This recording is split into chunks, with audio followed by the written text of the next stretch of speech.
Chapter 148 Kiss. Chapter 148 Kiss. When Jinying Wangfu received news that Zhang Ruan was coming, Steward Lin immediately ordered the servants to clean the manor from top to bottom. Not even the emperor experienced such an honor when he visited. But it was all because Jin Heir said, in short, the marriage edict will come soon. This is the first time that the whole household will greet our young foreign. Shouldn't we be more presentable? Steward Lin seemed to have grown younger by a decade overnight. He ran all over the Wangfu, making Jin Si shake her head at his enthusiasm. How is this a steward when even a wet nurse wouldn't be so hard-working? When Zhang Ruan finally arrived at Jinying Wangfu with Lu Zhu and Tianzhu, she was greeted with a neat chorus of "Hello, young foreign." Their imposing manner reached the sky, causing the birds in the yard to startle and the vicious guard dogs to bark in confusion. Lu Zhu lowered her head and snickered, while the corners of Tianzhu's lips twitched. Only Zhang Ruan's expression showed no ripples as she said, "The Empress Dowager asked me to deliver some things to Wang Yi." It was as if the heralded young foreign, from just now, wasn't related to her at all. The little servants of Jinying Wangfu were all stunned by their future young foreign's nonchalant and lackadaisical attitude. However, before they could react, Xiao Xiao walked out. Then, without even sparing a glance at Steward Lin or the others, he said to Zhang Ruan, "Come with me." And without further ado, he ushered her into the Wangfu. Inside, the servants tacitly dispersed. Zhang Ruan instinctively followed Xiao Xiao step by step. The last time she came, the situation had been urgent and she didn't have the time to enjoy the scenery. Now though, when she looked around, she felt that it resembled Xiao Xiao very much. Black stones and crystal-clear water, features that had clearly stood the test of time, were distinctly clear and cold. As for the densely wooded area, though it appeared a bit varied and irregular, its array was fascinating and gave off a sense of cultured elegance and sophistication. Furthermore, the plants weren't overly pruned, lending it a more casual air. When compared to the flowers that the ladies carefully tended to in the Jiangfu, she was more impressed by this simple scene. Xiao Xiao's back was as solitary and elegant as always, but for some reason he walked slower than usual today. Thus Zhang Ruan, who was fascinated by the garden scenery, didn't notice when Xiao Xiao had stopped and accidentally bumped into his back. Oh. Xiao Xiao turned to see Zhang Ruan rubbing her forehead. He was so tall, with long arms and legs, that she only reached his chest. It was rare for her to make such a mistake. Her action of rubbing her forehead reminded Xiao Xiao of a Sika deer fawn he raised while he was studying on him to Jianan, which people couldn't help but pet from time to time. Unconsciously, Xiao Xiao acted on his thoughts. The soft touch under his palm suddenly brightened his originally unhappy mood. But when he looked down, he met Zhang Ruan's shocked gaze. He coughed lightly and took his hand back as if nothing had happened. "The Empress Dowager has decided to grant marriage," Zhang Ruan said, straight to the point without wasting words. "Do you have anything to say to me? Zhang Xing has been defeated. If Xian Li and Xian Hua wish to obtain control over the military power under Zhang Xing and Guanliang Han, they are bound to send reinforcements. Currently, the generals are mostly split into two factions. They are either Xian Li's people or Xian Hua's people. The Zhao family cannot act rashly. Although Shirong has bowed its head and now seems harmless, it still has hidden ambitions. If the station troops leave from there, Shirong may make some moves. South Xinjiang is also inherently difficult to deal with. If at that time there are both internal and external troubles, then Great Jin will be in crisis." Xiao Xiao paused, then looked at her.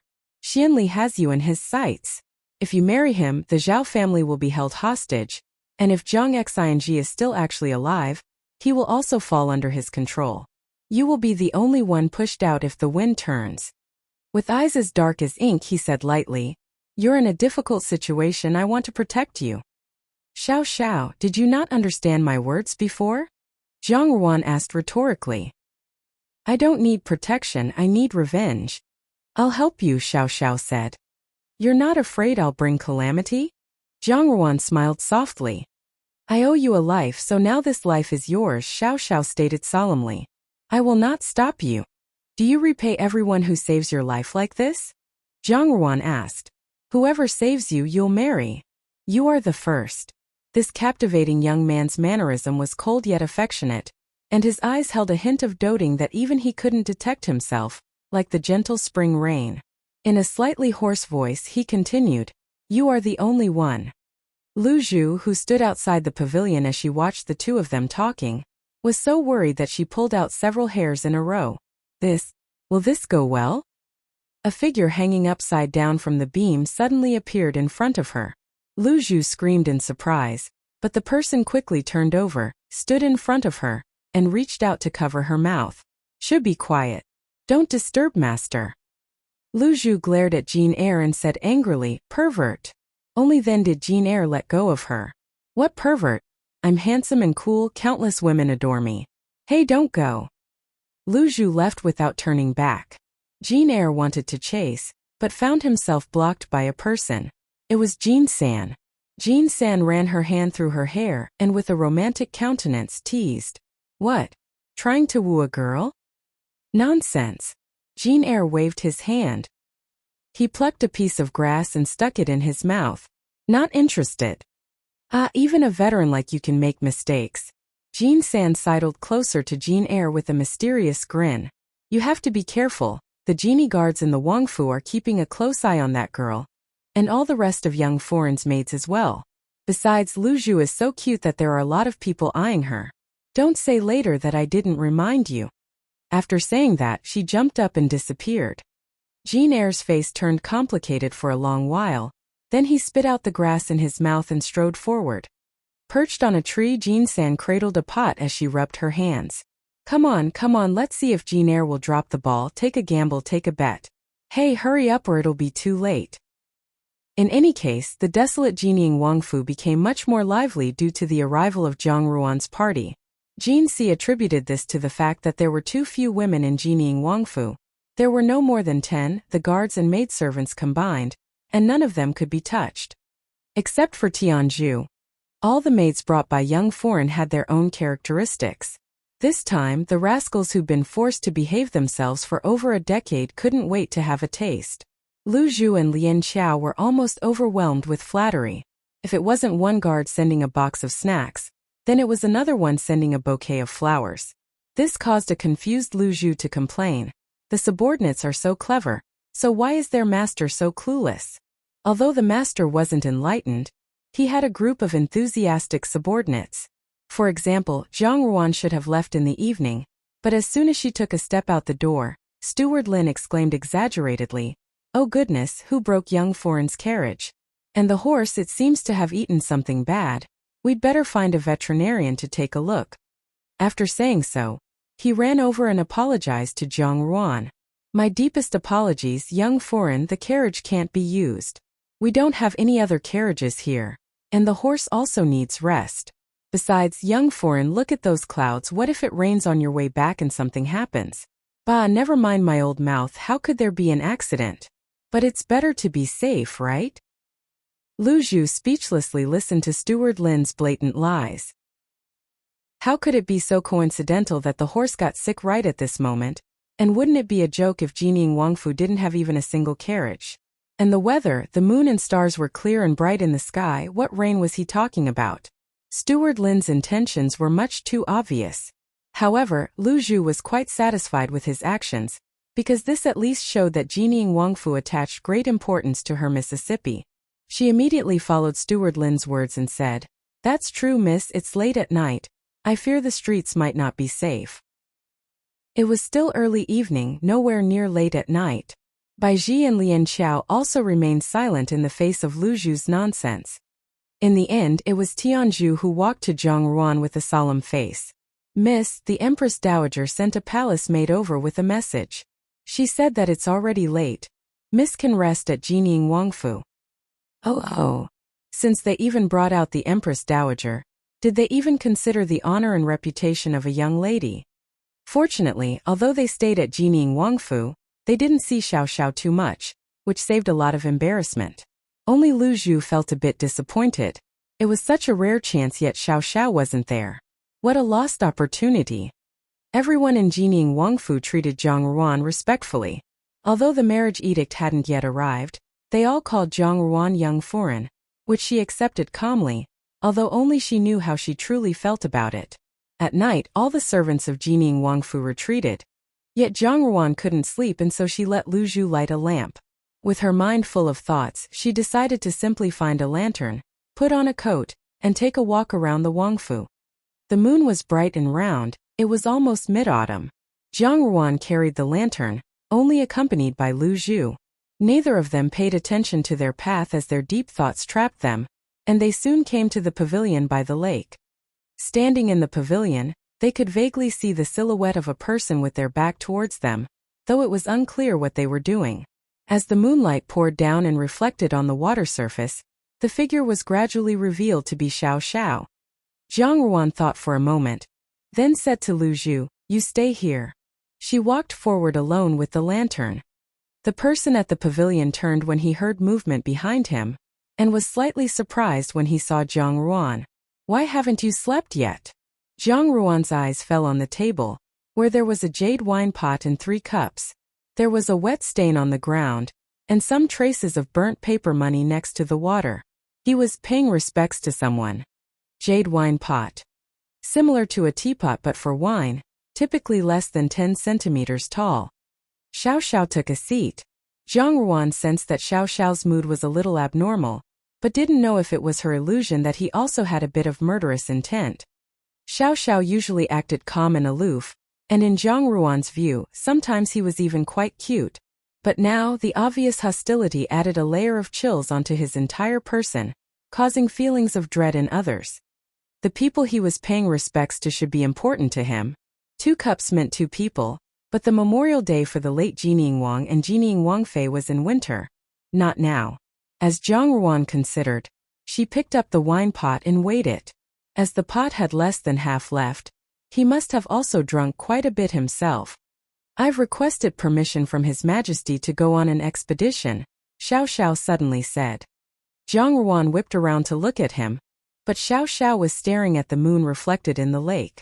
It was big and round, yet its light was hazy as it playfully jumped over the elegant line of his nose, his tightly pursed lips, and his graceful chin, before finally falling into those cold eyes. Maybe it was because he'd been drinking that Xiao Xiao's voice was rather hoarse. "Of the 300,000 genie guards, I will assemble 100,000 and make haste to Tianjin." He slowly turned to face Zhang Ruan. "Zhang Xianji will be safe." "You aren't obliged to do this," Zhang Ruan said as she gazed at the lake. "You shouldn't be involved in court matters, and you would be perfectly justified to stay out of this. It is only a matter of time until we cut ties with South Xinjiang," Xiao Xiao stated. "It is not all for you." Zhang Ruan remained silent and had turned her head to continue staring at the lake, when she felt a tug on her hand. The force was well controlled and sufficient enough to make her fall into Xiao Xiao's embrace, and when she looked down she was suddenly sitting on his lap. A low gasp seemed to come from the distance. Zhang Ruan wanted to get up, but Xiao Xiao continued to control his strength very precisely. Although she wasn't hurt, she couldn't move either. Sitting on someone else's lap wasn't something that had happened to her before, in this life or the last. However, Zhang Ruan wasn't one with a hot temper, and nor would she make a fuss. She just stared at him without speaking. Xiao Xiao's lips curved up when he saw her like this. With this beautiful smile, moonlight seemed to condense in his eyes, making the handsome young man more alluring. Yet he also seemed to carry sadness and imperceptible suffering. While Zhang Ruan remained slightly absent-minded, she then felt her lips cool as the refreshing aroma of wine assailed her senses along with the uniquely masculine breath which gently covered her lips. She was startled. However, before she could react, she felt a hand come up to support her head, deepening the kiss. Their lips were equally cold, but the kiss was tender yet firm. As he boldly licked at the tip of her tongue and teeth, the aroma of warm wine engulfed her, bringing a new sensation along with it. She feared that unknown feeling, yet didn't know how to let go. Xiao Xiao let her out of her imprisonment as soon as the kiss was over, but before she could get up, he pulled her tighter into his embrace and rested his chin on her head. "From now on you're my Wangfei." Wangfei, the official wife of a Wang, or prince, equivalent to the position of princess consort in Western culture. In her current position, Zhang Ruan couldn't see Xiao Xiao's expression. If she could, she would have found the young man revealing deep and unusual gentleness, while his handsome face showed a faint blush and subtle smile. No matter how intoxicating the moonlight, it couldn't compare to the dazzling waves in those cold eyes. Only when he held her in his arms like this could he clearly feel how thin her body was, as if a single gust of wind could blow her over. However, Xiao Xiao knew that such a weak body belonged to someone who could shake Great Jin Dynasty's deepest foundations. He'd never felt this way in his more than 20 years of life. Frankly, something causing huge storms in his heart seemed to have taken root today, which almost made him lose control. He matured at a young age, had a calm temperament, and was born with both a good appearance and a good brain. Even when he experienced a colossal shift in his family, he quickly adjusted his mentality and only garnered praise from others. But there was nothing in the world which changed overnight. The pain hidden in his heart slowly sank into his depths, until he became isolated from the mortal world. But unbeknownst to him, when his mood turned soft, like at this moment, those pains and hatreds buried within gradually dissipated in this warm embrace and light kiss. How fortunate that although he seemed to have lived in loneliness for 100 years, the hope and redemption he never thought he'd receive was now in his own grasp. Jiang Ruan was slightly taken aback when she felt the hug grow tighter. Her chaotic mind slowly recovered. She didn't know whether it was because of the alcohol remaining in Xiao Xiao's mouth that she became dizzy and couldn't react just then. Even now, she didn't know how to respond to his domineering words. Xiao Xiao was indeed somewhat strange today. Jiang Ruan didn't know if it was because of the people he was paying respects to, or if, considering his actions just now, it was because he was drunk. After being taken advantage of by Xiao Xiao so many times, it would be somewhat hypocritical of her to put on an angry expression now. Only her mind was a complete mess, and she couldn't think anything through at all. But since Xiao Xiao was both drunk and sad, she internally sighed and silently acquiesced to acting as a wood block for him to hug and calm down. Jiang Ruan herself also didn't think of what her compliance represented. Although she didn't care about love affairs in this life except what harm it might bring her as a weakness, if it were changed to someone else, how could she accept it? It was only with Xiao Xiao that even getting angry seemed superfluous. She thought and finally decided not to reject him. Xiao Xiao hugged so tightly that she couldn't break free, so she had no way of knowing what his expression was like, let alone what he felt as he hugged her. Jiang Ruan's eyes were in a daze. There seemed to still be some residual heat on her lips, and a trace of red blush was on her cheeks. Oh.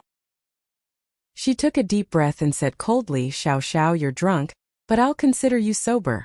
I will not oppose the Empress Dowager's marriage edict. After I enter Jining Wangfu, we will be on the same boat. She paused, then continued, since you dislike Xianli, how about I get rid of him for you? She'd always refused to take a loss. She was originally the one taking advantage, but she still said getting rid of Xianli was for Xiao Xiao. You only kissed me because you're drunk, I won't fuss about this later. When she said this, her expression was calm and magnanimous. However, what she didn't know was that the person who held her raised his eyebrows slightly and moved his eyes, indescribably charming. Well, she probably wouldn't know one thing. That is, the men of the Xiao family were never drunk. Chapter 149 Their Own Attitudes. Chapter 149 Their Own Attitudes. The next day, the news of Xiao Xiao hugging and kissing Jiang Ruan while drunk had spread throughout the Jining Wangfu. The servants once again admired their master's actions. Look, this is called courage. Although none of them had actually seen a drunk Xiao Xiao before, after looking at the results, everyone concluded that their Wangya had amazed them all with his brilliantly executed move. Jiang Ruan knew about none of this. Last night, after Xiao Xiao fell asleep at some point, Jiang Ruan asked Tianju to help him to his room. Throughout the night, she had been plagued with a myriad of thoughts and emotions, resulting in a sleepless night. Thus, the next day there were hints of dark shadows below her eyes when she left the Jining Wangfu. After she left the Jining Wangfu, she decided not to return to the palace. Instead, after some thought, she ordered the coachman to turn about and head back to the Jiangfu. Now that Jiang Xianji's affairs were known throughout the city, it was impossible for the Jiangfu to not have received any news. In addition, it just so happened that she was also keen to see if the net she had set out had netted some rewards. Surprisingly, it was out of the ordinary for Jiang Quan to be in the Jiangfu today. In the study, Zhang Chao was sitting across from him with a grave expression. "You're saying 8th Highness wants to marry little Ruan?" Zhang Quan frowned. How could 8th Highness have taken a fancy to her? If the girl in question was Zhang Susu, then Zhang Quan wouldn't be so unreconciled, and it would actually be exactly what he would have hoped for. But now he was informed that Xianli wanted Zhang Ruan, and this made him feel troubled. An imperceptible trace of darkness flashed in Zhang Chao's eyes. This is indeed the intention of His Highness. Then what about Susu? This unforeseen circumstance clouded Zhang Quan's expression. She's also reached marriageable age.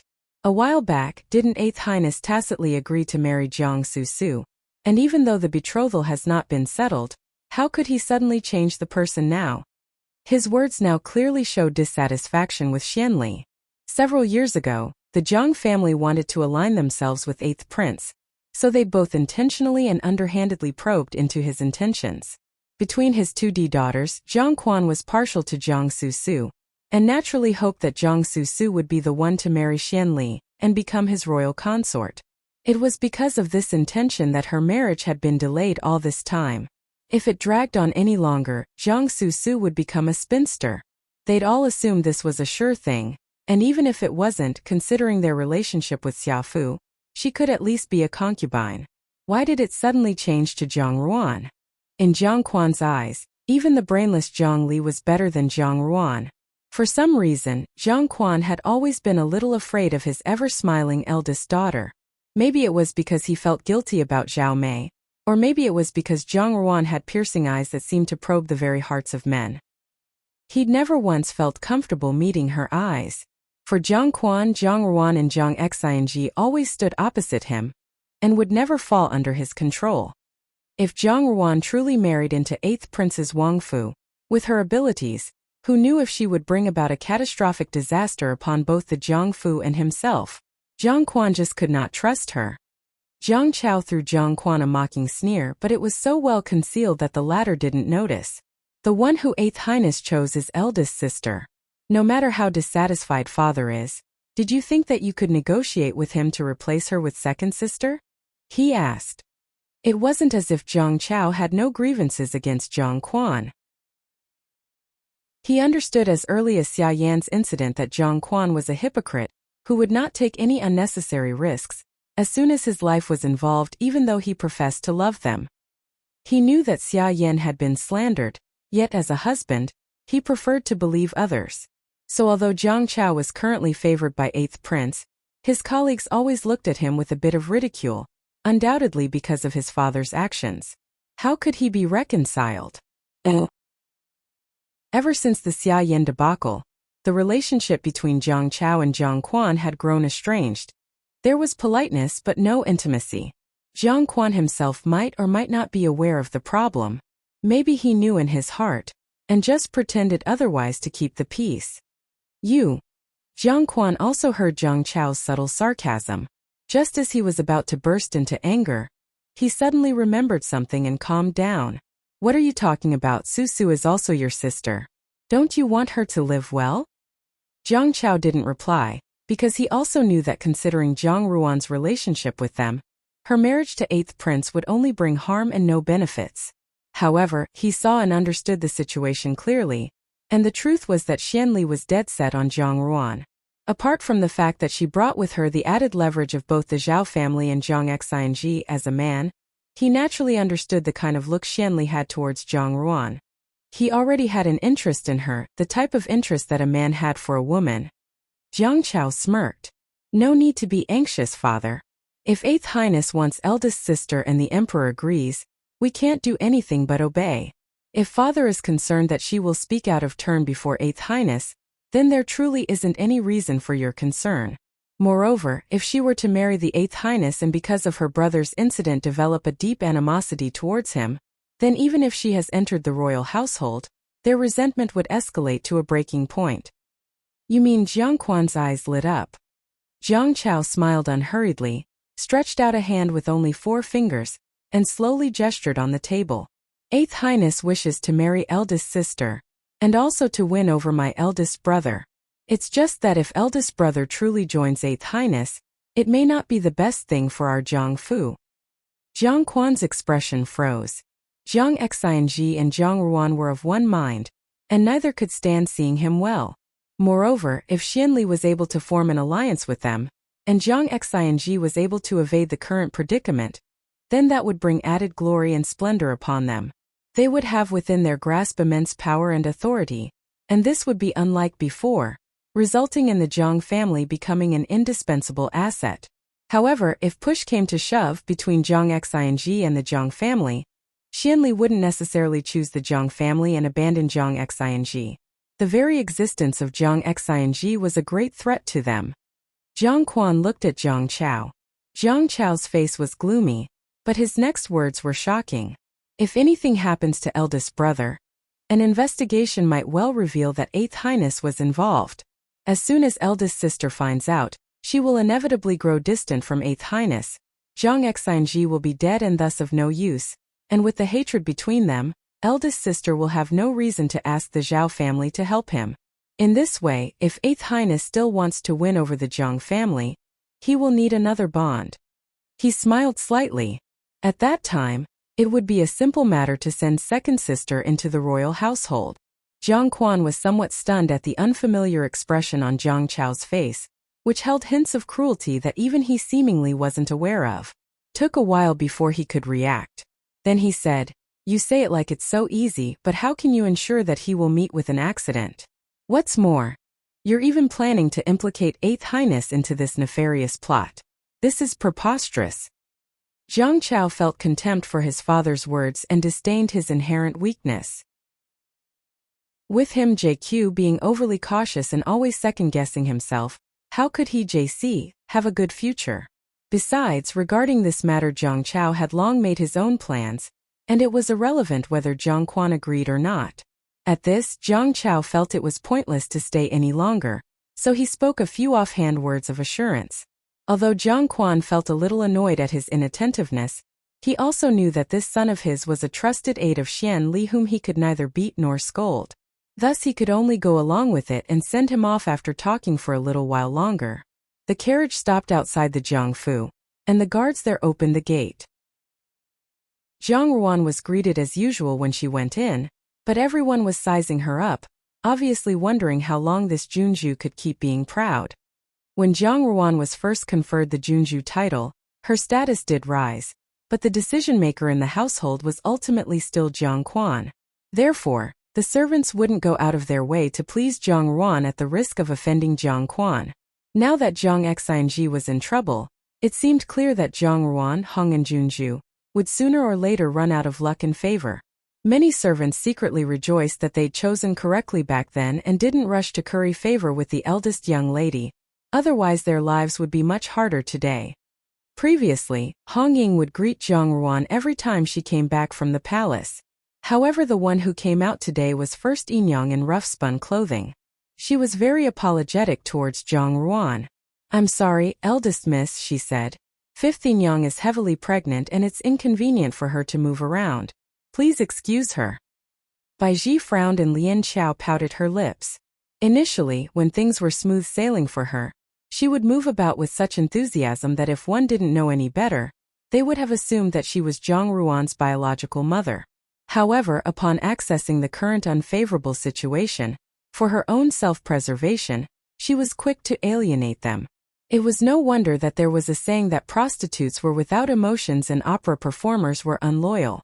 But then again, she was born and bred in a brothel, and so no matter how genteel she pretended to be, she was unable to conceal that instinctive nature to act pragmatically and only react to a situation that would be in her favor.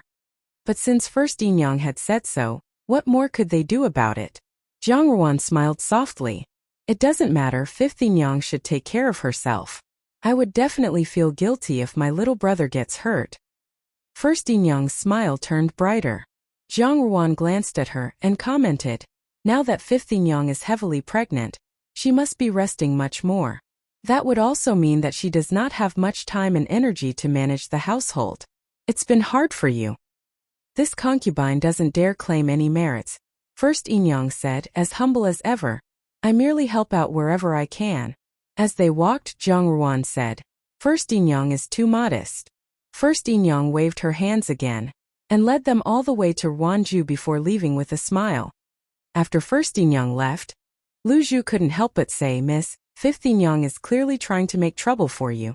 Hong Ying had been appointed as the matriarchal head of the family, and when she did not come out to greet Zhang Ruan with such a flimsy excuse, it was obvious that she was making a statement regarding the Zhang Xing matter and taking her stance for everyone to see. Furthermore, Hong Ying's current behavior was blatantly hypocritical, considering how Zhang Ruan helped her deal with Xia Yan. "She's a smart person," Zhang Ruan said lightly, "she just likes to be smart in the wrong places." Hong Ying wanted to please Zhang Quan, so she had to show her disgust for Zhang Ruan. In the past, Zhang Ruan still had some value, so she couldn't do it so plainly. But now that Zhang Xing had met with a mishap, Zhang Ruan no longer had any value, and this justified why Hong Ying could simply cast her aside in such a manner. However, Hong Ying seemed to have forgotten one thing, that is, whether or not that seed in her belly was real. Seeing as Hong Ying had already let it all get to her head, Zhang Ruan didn't mind making her more muddled. She'd already given her a chance. Since Hong Ying had chosen this path, then she had no one to blame for her ending. Lu Zhu still felt rather indignant. She's just a Yinyang, but she's acting like she is the main wife.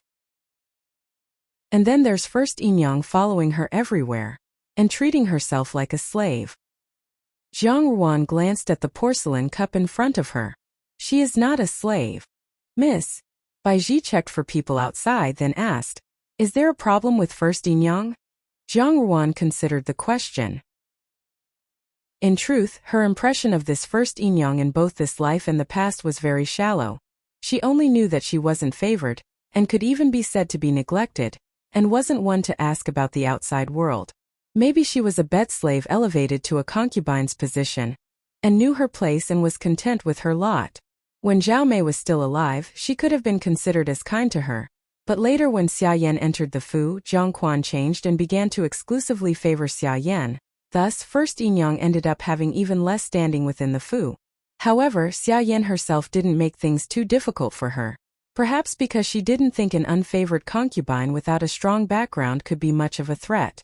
Even when the servants bullied Zhang Ruan, her mother and elder brother in the past, First Yinyang treated them just as respectfully as before. She hadn't heard any news regarding First Yinyang after she entered the palace in her previous life either. Now that she thought about it, First Yinyang seemed to have been living as an invisible person in the Jiangfu for years. Live a steady life, act modestly was the motto of First Yinyang. It wouldn't be strange in any other family, but this was the Jiangfu. Everyone had their own goals. Hong Ying desired to become the mistress of the Fu. Xia Yan wanted everything under her control, and Zhao Mei's wish was for Zhang Quan to treat her and her children better.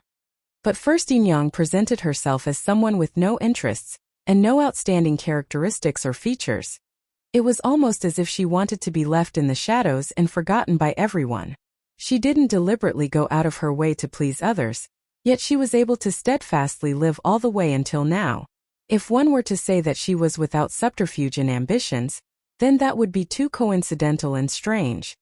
Just pay more attention to her in the future, but don't make it too obvious, Zhang Ruan ordered. I hope she isn't the one hidden most deeply. If there truly was a problem with First Yinyang, as someone who had been patiently and purposefully concealing herself for more than 10 years, then that would be too scary. Just then, they heard the voice of a third-rank maid reporting from outside the door. Miss Fourth Miss is here. Jiang Dan has come? Zhang Ruan raised an eyebrow. She came so fast, was it in order to make a mockery of her? She smiled and said, "Come in." "Dejejia," Jiang Dan called as she entered with a smile curled around her lips. Today she wore a light orange-colored gauze robe decorated with plum flowers, which gave her a refreshing and exquisite appearance, yet also carried a charming hint of pitifulness. She sat down across from Zhang Ruan and put on a distressed expression. "Dejejia, I heard that eldest brother. Is there any news from the palace? How is he now?" At this point, Zhang Ruan didn't bother to tangle with her, and merely smiled at her without speaking. Jiang Dan soon caved and nervously asked, "Dejejia, did I say something wrong?" "Naturally." Zhang Ruan poured herself a cup of tea and said, almost casually, "Information about skirmishes on the border are classified. How can just anyone find out? And if someone with an ulterior motive were to spread that information, wouldn't it be a disaster? Dejejia, Zhongdan said, looking sullen and sounding aggrieved. I'm not someone with ulterior motives, and besides, what would I even do with the news? Zhang Ruan smiled slightly. It's actually not hard for fourth sister to gather such information. Moreover, you are entering the palace in 3 days. Her smile turned meaningful. Fourth sister can find out a lot there. If you can get His Majesty's favor, you might even be able to hear more recent news, and maybe then it will be I who might have to ask for news from you. Oh. After Zhongdan heard this, her expression became rather complex, and she smiled a little strangely. Dejejia, you're making fun of me. There are so many talented ladies in the palace, whereas I'm just an ordinary Shu daughter, she said, looking towards Zhang Ruan. Instead, if it were Dejejia, then that would be the Jiangfu's blessing. Never mind, Zhang Ruan smiled. Since father wants you to enter the palace, you must have your own uniqueness. Entering the palace represents your affluence. It doesn't matter if others were born more noble than you. As long as you are favored, they will have to stand aside. Besides, you have the Jiangfu and father supporting you. In her previous life, when she had learnt that she was to enter the palace, her so-called relatives in the Jiangfu had comforted her in the same manner. But now that the wheel of fortune had turned, she was able to reciprocate those sentiments and return those very same words verbatim to Zhongdan, though she wondered how Zhongdan felt hearing those words. There was a bit of sincerity in her words, and Zhongdan couldn't be sure of what Zhang Ruan actually thought, so she could only force out a reluctant smile. Dejejia, did you know that Foreign went crazy, and has been brought to the countryside to recuperate by second brother? Also, second sister has visited the Xiaofu, saying that Xiaoforeign is sick. Second brother is kind, Zhang Ruan said. Xiaoforeign has always been in poor health, so it is right for second sister go visit. Zhongdan frowned, a little disappointed that she didn't get the reaction she imagined.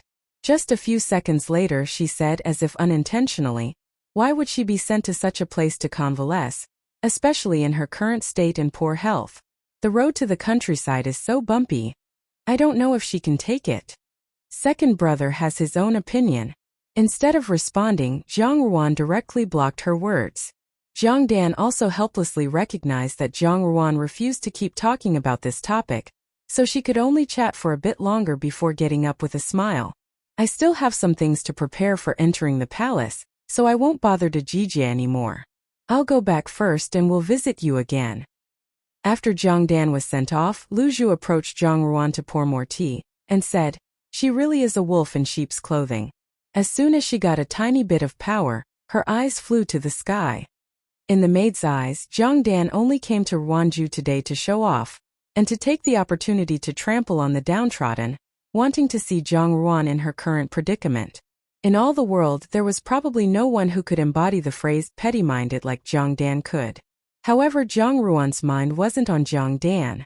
Just now, Zhongdan's words either intentionally or unintentionally revealed something. Her long-awaited prey had finally stepped up to the edge of her trap. Now the question was if she should wait for them to fall into it by themselves, or should she give them a little push. Zhongdan wanted to use her as a borrowed knife, and mistakenly regarded everyone in the world as fools. It's just that she hadn't expected Zhang Chao to be the one to become impatient first. She slowly took a sip of tea, then said, Tianju, go check which village Xiaoyan was taken to. Zhang Chao is about to make his move. Chapter 150 Xiao Xiao made a move. Chapter 150 Xiao Xiao made a move. The flowers in the palace garden seemed to bloom more luxuriantly as early autumn progressed, especially the large chrysanthemums with their brilliant purple and scarlet colors. Layers upon layers of petals curved gracefully and were placed in a stunning display. There was a fragrant scent everywhere. These days, the eunuchs and maids' hands were engaged in welcoming a batch of newly enlisted young women into the palace. Every year, as new people were added, conversely countless nameless souls of beautiful ladies would fertilize the soil of the ostensibly abundant flowers. As terrifying as this might sound, fresh fertilizer was never scarce because there were always plenty of ladies who wished to be phoenixes who ascended the upper branch. Imperial consort Shu reclined leisurely on her couch.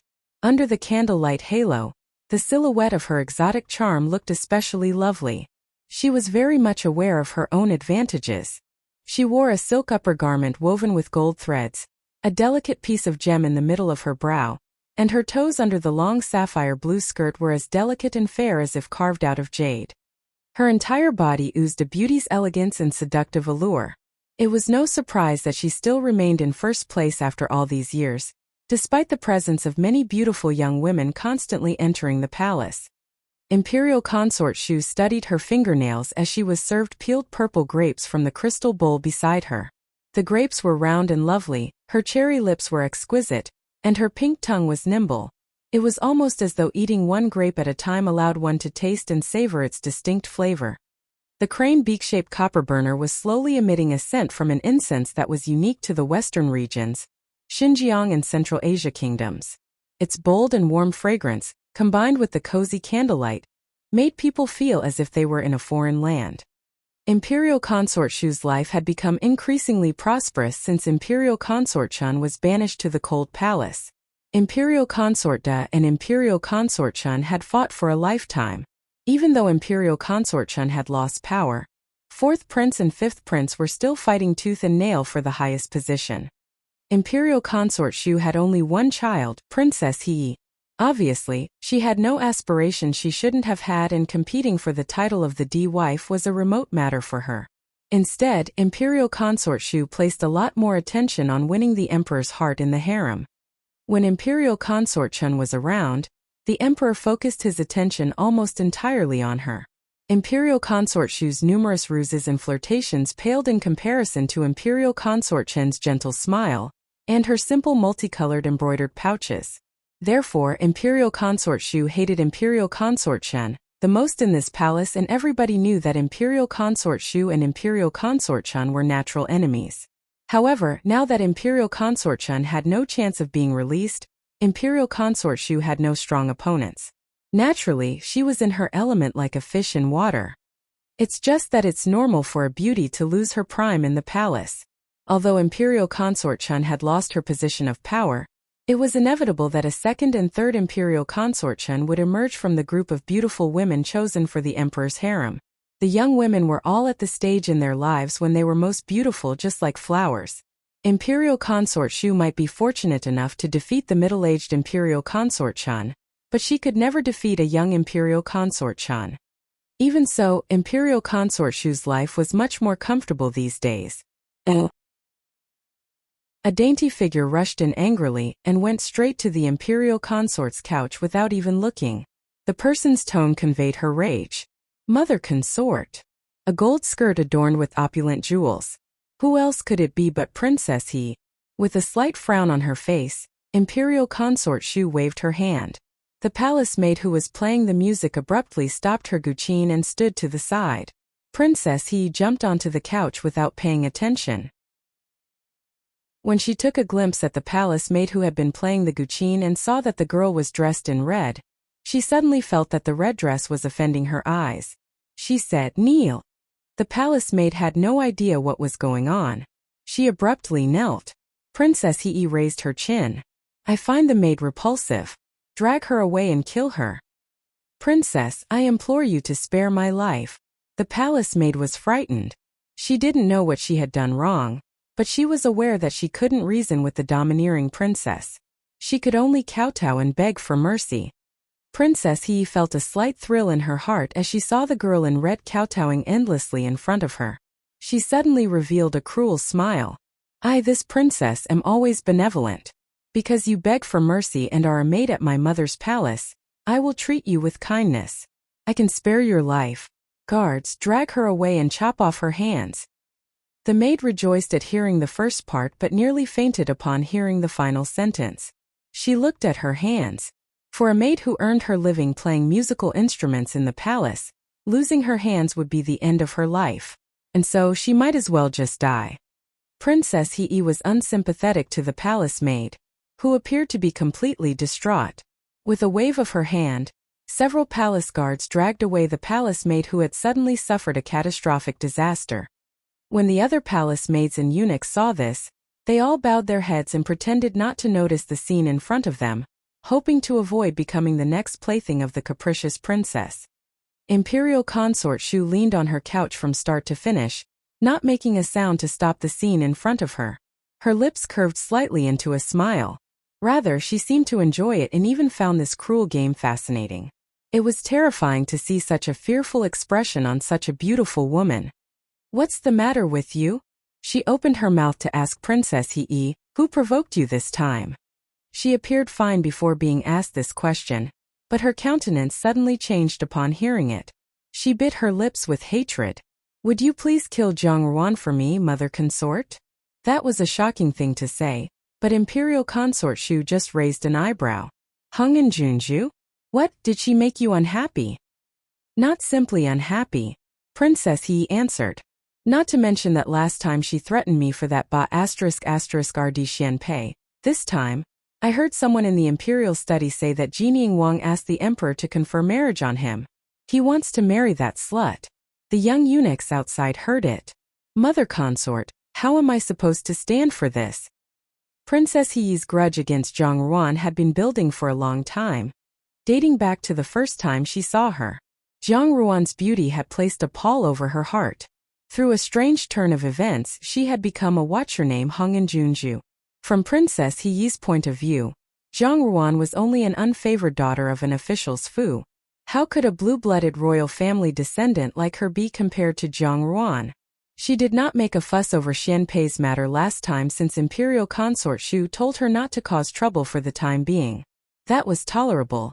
But the matter of Xiao Xiao asking the Emperor to marry Zhang Ruan was Princess He's bottom line. Whenever this thought crossed her mind, Princess He was itching to hack Zhang Ruan into pieces so she would never be reincarnated. Xiao Xiao asked to marry Hung and Junju? Imperial Consort Shu's expression froze. "Is this true?" "It's absolutely true."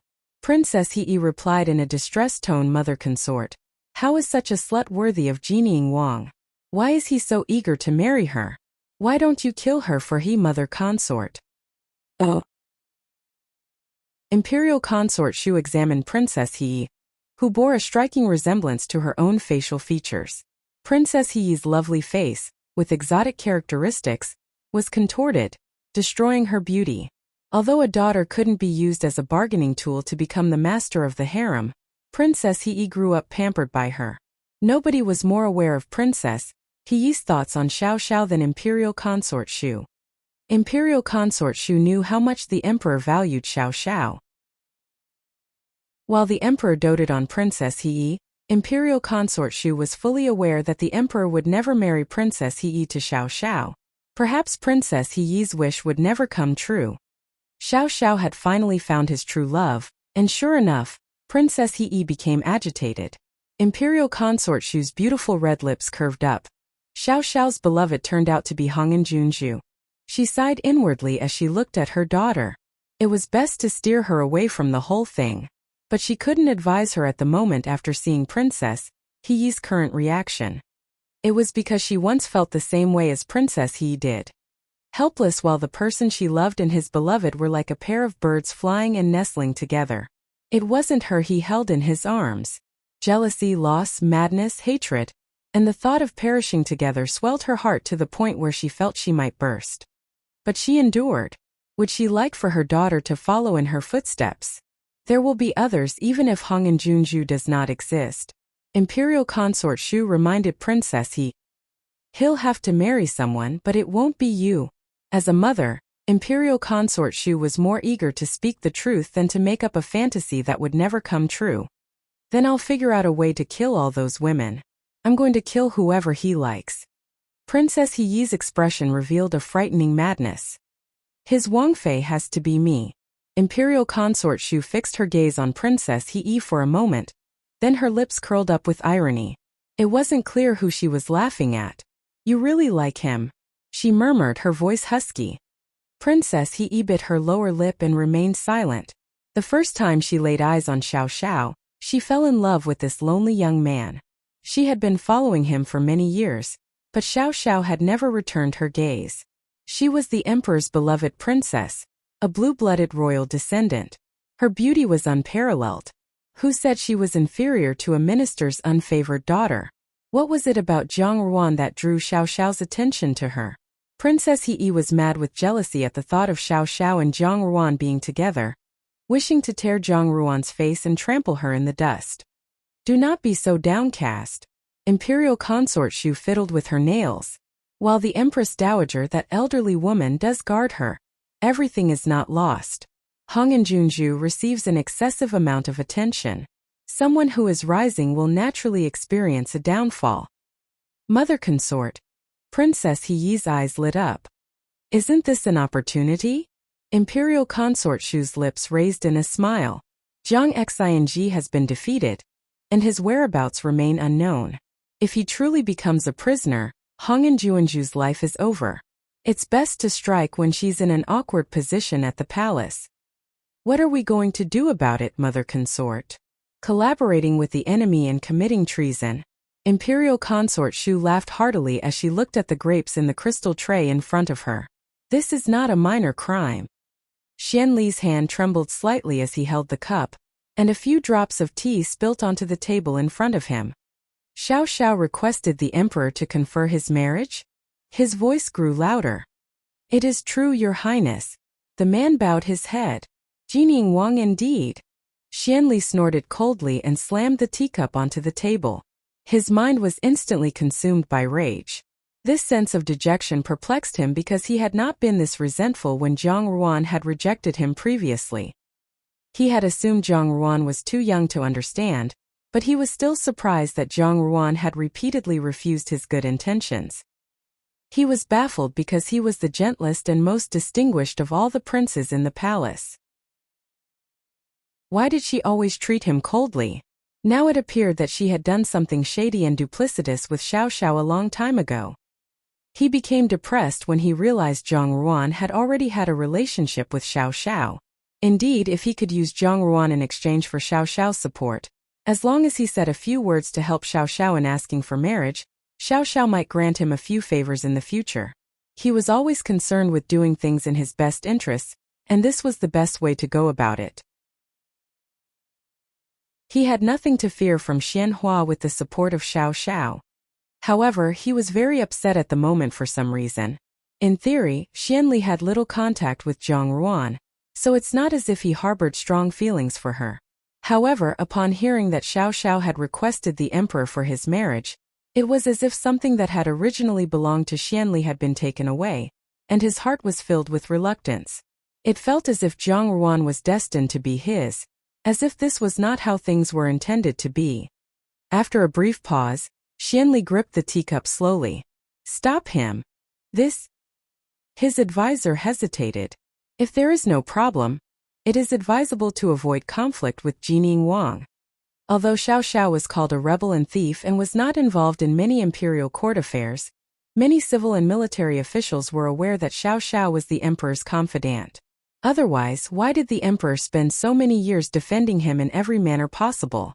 The genie guard in Xiao Xiao's hands was also terrifying. Because Xiao Xiao had not stated which faction he supported, it was best to remain neutral. If he offended Xiao Xiao, the faction Xiao Xiao chose would have a significant impact on the pattern of the dynasty. Idiot. Start with Hong and Junju, Xian Li directed. His gaze was drawn to the floating tea leaves in the teacup in front of him, and a dark light flashed in his eyes. Jiang Xing has been defeated. Jiang Ruan is in an awkward position, and the slightest mistake can kill her. He appeared to be thinking about something, and his face gradually relaxed.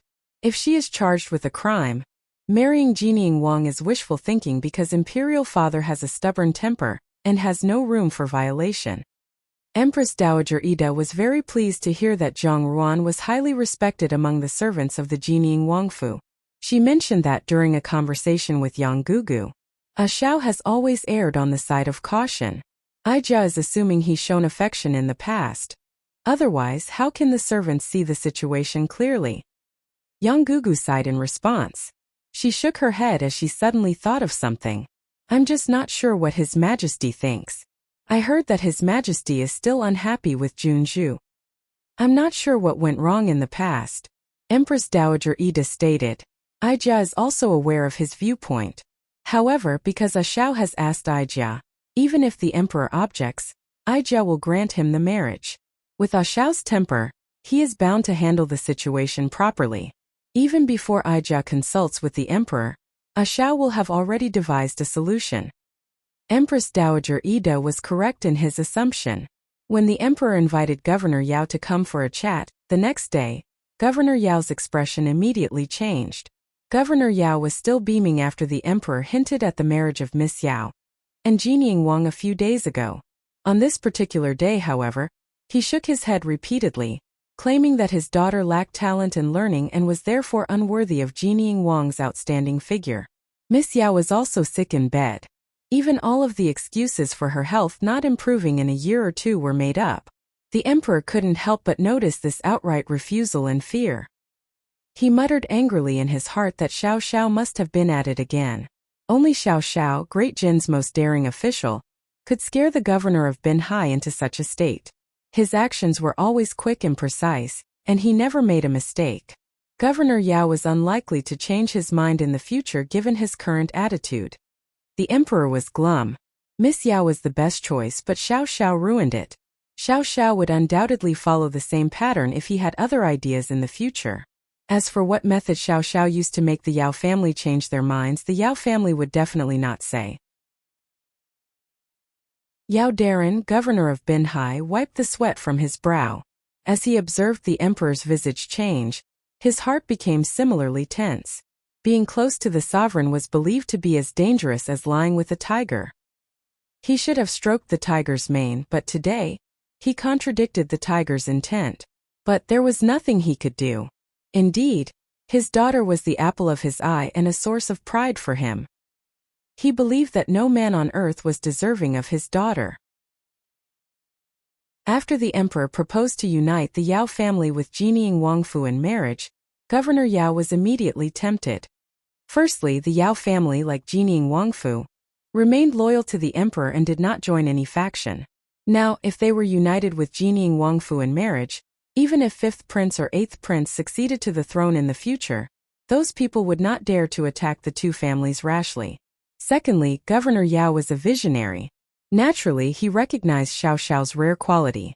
Despite the fact that everything he did now was in the shadows, he would one day rise to prominence. And he possessed a talent for military strategy rare in the imperial court of the Great Jin dynasty. He and his beloved daughter were a perfect match. Governor Yao was secretly pleased when the emperor proposed such a good marriage. However, 2 nights ago, an unknown person left a letter in the study. It contained nothing but a list of secret actions taken by Governor Yao since taking office. Which official's family didn't have a secret? However, the letter's ingenuity was that the events described above were hazy and sporadic, putting only the most imaginative part. It wasn't a big deal, but the arrangement on the letter made it seem lethal. Governor Yao believed that if the letter was delivered to the emperor's study, even if the emperor wanted to protect his life on the account that he had been following for many years, from then on, the Yao family would never have a foothold in the imperial court. It was a masterful work of false allegation, however. It had been stating only the facts and accurately capturing the Yao family's unique characteristics. Governor Yao was left with no option but to be slaughtered before he possessed the strength to rectify the situation. However, the letter contained just one demand: that the governor of Binhai abandon his intention of marrying his daughter into the Jinying Wangfu. Governor Yao was no fool, and he had a good idea who had done it. On the one hand, he was infuriated, and on the other, he felt helpless. Forget it, since the prospective husband disliked his daughter, Miss Yao wasn't obligated to enter the Wangfu and be wrong there. Governor Yao had no choice but to inform the emperor that he had no intention of marrying Miss Yao off to Jinying Wang. After all, he could find other in-laws, but everything would be gone if his fu suffered a calamity. Chapter 151. Chapter 151. Princess He. Jingzhu Yuan had remained immaculate for many years. When Princess Yuan Rong was 14 years old, the late emperor opened up a parcel of land in the palace and turned it into a magnificent courtyard that was later given to her as a gift for her hairpin, coming-of-age ceremony. Even after she died, the garden remained, though it had not been completely renovated before Princess Yuan Rong was married off to another kingdom. Yet, its landscape remained in excellent condition. Following the late emperor's passing, Empress Dowager Ida had continued to send workers to keep it in pristine condition. However, despite the beauty of the garden, Empress Dowager Ida had never set foot in it, seeing it might make her miss its owner, instilling guilt and remorse in her heart. As a result, Jing Zhuyuan had become a one-of-a-kind presence in the palace. It was tended to every day but remained desolate. The desolation of Jing Zhuyuan was changed by the arrival of Zhang Ruan, who inherited many of Princess Yuanrong's privileges, including the ability to freely stroll the Jing Zhuyuan. It should be noted that the late emperor was very fond of Princess Yuanrong. Every spot in Jing Zhuyuan was exquisite. There was even a book pavilion, a study, and a small courtyard for people to relax in. Even though the princess palace was only a short distance away from Jing Zhuyuan, Zhang Ruan only went there on rare occasions. At present, a palace maid walked towards Jing Zhuyuan, holding a small basket.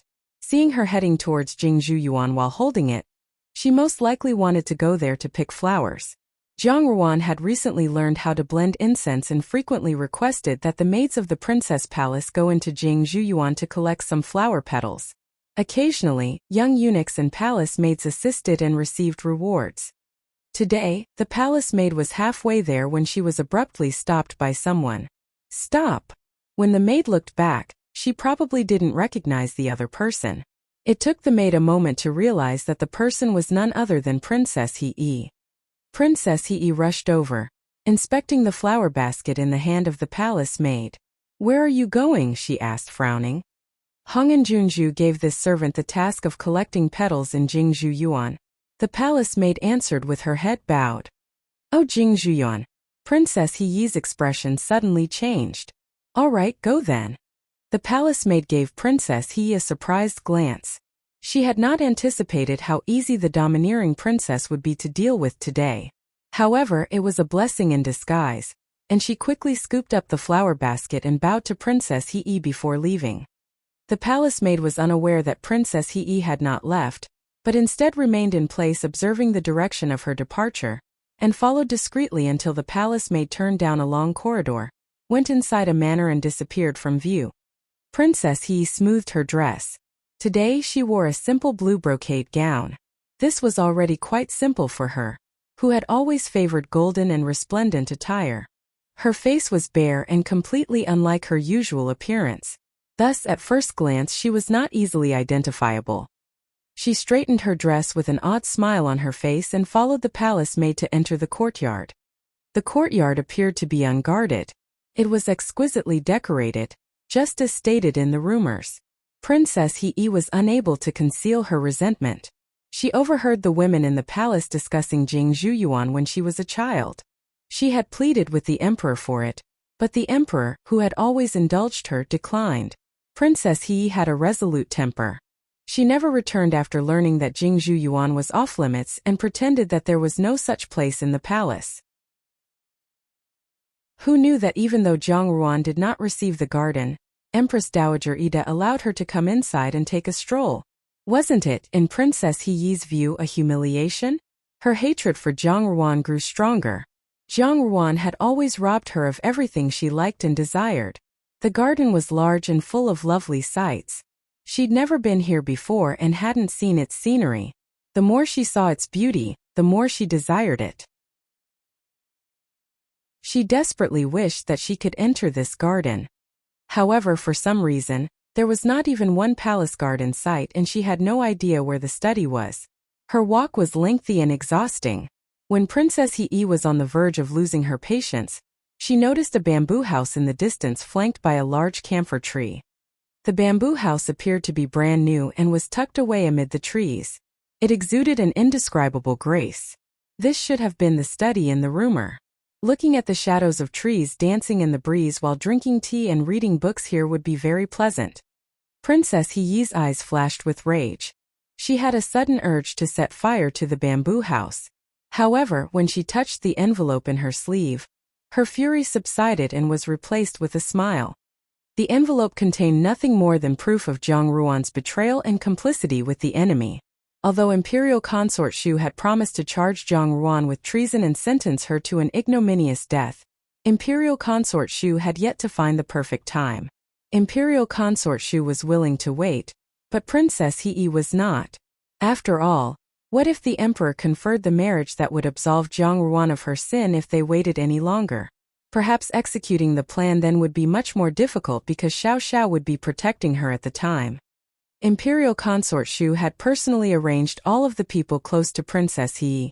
Thus if she asked her people to act, Imperial Consort Shu would immediately know. Because Imperial Consort Shu had forbidden her from acting rashly, she had to avoid upsetting Imperial Consort Shu. It's just that Princess Hei wasn't the type to bear things patiently. She couldn't take it any longer, so she stole the incriminating evidence from Imperial Consort Shu's room, intending to carry out the act herself. The damning evidence was supposedly correspondence between Zhang Ruan and someone from Tianjin Kingdom. The letter addressed Zhang Ruan extremely cordially and made a passing reference to Zhang Xianji's safety. It even had the seal of Tianjin's Grand Counselor. Now that Zhang Xianji was defeated, he was in a very dangerous situation. As long as this letter was discovered, it would both be unforgivable and immediately substantiate the accusations against Zhang Xianji. Furthermore, the crime would appear even more heinous. Zhang Xianji and Zhang Ruan, this pair of brother and sister, conspired with the enemy and betrayed the country, becoming spies for Tianjin and committing sins against Great Jin. Thus, Great Jin's court would imprison Zhang Ruan. Even if Zhang Xianji did not die, he would never be able to survive in Great Jin in the future. To be chased and killed like a stray dog was the best punishment for Zhang Xianji, and since she loved her elder brother dearly, Princess Hei would destroy him also. Princess Hei contemplated this idea with pride. She had inquired a long time ago. The Princess Palace was carefully guarded like an iron drum, making it impossible to attack. Yet it was relatively easy in Jingzhuyuan. Zhang Ruan did not frequently visit, but she often sent her maid there to pick some flower petals, which made acting very convenient for her. However, using her own people would cause Imperial Consort Shu to become alarmed, so she could only do it herself. Princess Hei was not afraid. If her plot failed as a princess, nothing could be done to her as long as she was not caught with the evidence. Thus she followed this maid to the Jingzhuyuan today. As long as she concealed the incriminating evidence in the study while no one was there, allowed word of Zhang Ruan's collusion with the enemy to spread, and the evidence was discovered during the search of Jingzhuyuan, how could Zhang Ruan deny it? Princess Hei had planned meticulously, but she had not anticipated how difficult it would be to locate the bamboo house. There was some trepidation in her heart. How come not a single palace maid or eunuch could be seen here? Normally, several servants were in charge of keeping this place clean. At present, not to mention guards, even the person sweeping the courtyard was not present. She didn't see any flowers as she walked along the path either. Didn't Zhang Ruan usually send her maids here? So why weren't there any flowers? What was the palace maid's purpose in bringing the flower basket here? She was not here to pick leaves, was she? Princess Hei sensed something was amiss and suspected she was going in the wrong direction. But the palace maid did come here just now. Princess Hei made her next decision after only a brief pause. So what if she made a mistake? She was the princess of the Great Jin dynasty. Except for the emperor's bedchamber, she was free to go wherever she pleased in the imperial palace. This location was unguarded. It wasn't a forbidden area of the deep palace. If she didn't find what she had come here for, wouldn't she have come in vain? Princess Hei, who was always conceited and unwilling to admit defeat, didn't pay attention to her surroundings. She was so determined to kill Zhang Ruan that she didn't focus on the details. One blinded by hatred, no matter how astute, would be unable to think clearly about the benefits and drawbacks in the moment. She lifted her skirt and walked up to the bamboo house. It was meticulously restored. Princess Hei walked up the steps, but when she reached the seventh one, not knowing what she stepped on, she only heard a whooshing sound of wind, and with it, a sharp, pointed blade appeared. Princess Hei immediately screamed. Before she could react further, she heard a familiar voice in the bamboo house. "Who is there?" Before she could finish her sentence, Princess Hei noticed the bright light of a sharp blade on her face, but then the steps beneath her feet collapsed, causing her to fall straight down. A thud was heard, followed by a cloud of dust rising from the ground. She fell from the 2-story bamboo house, which didn't kill her, but as a blue-blooded royal family descendant, she was usually valued and pampered, and so her face immediately turned pale as a result of the fall. It was unclear where, but a bone had been broken. Due to the pain, she gasped and cursed angrily. Ninth sister. The familiar voice spoke once more. The people came to a halt in front of Princess Hee, who was staring at them with wide eyes. Fourth brother. Eighth brother. Xianli and Xianlang stood in front of her, each with a look of surprise on their faces, evidently taken aback by Princess Hee's sudden appearance. What exactly are you doing here? Princess Hee refused to give up after suffering a setback.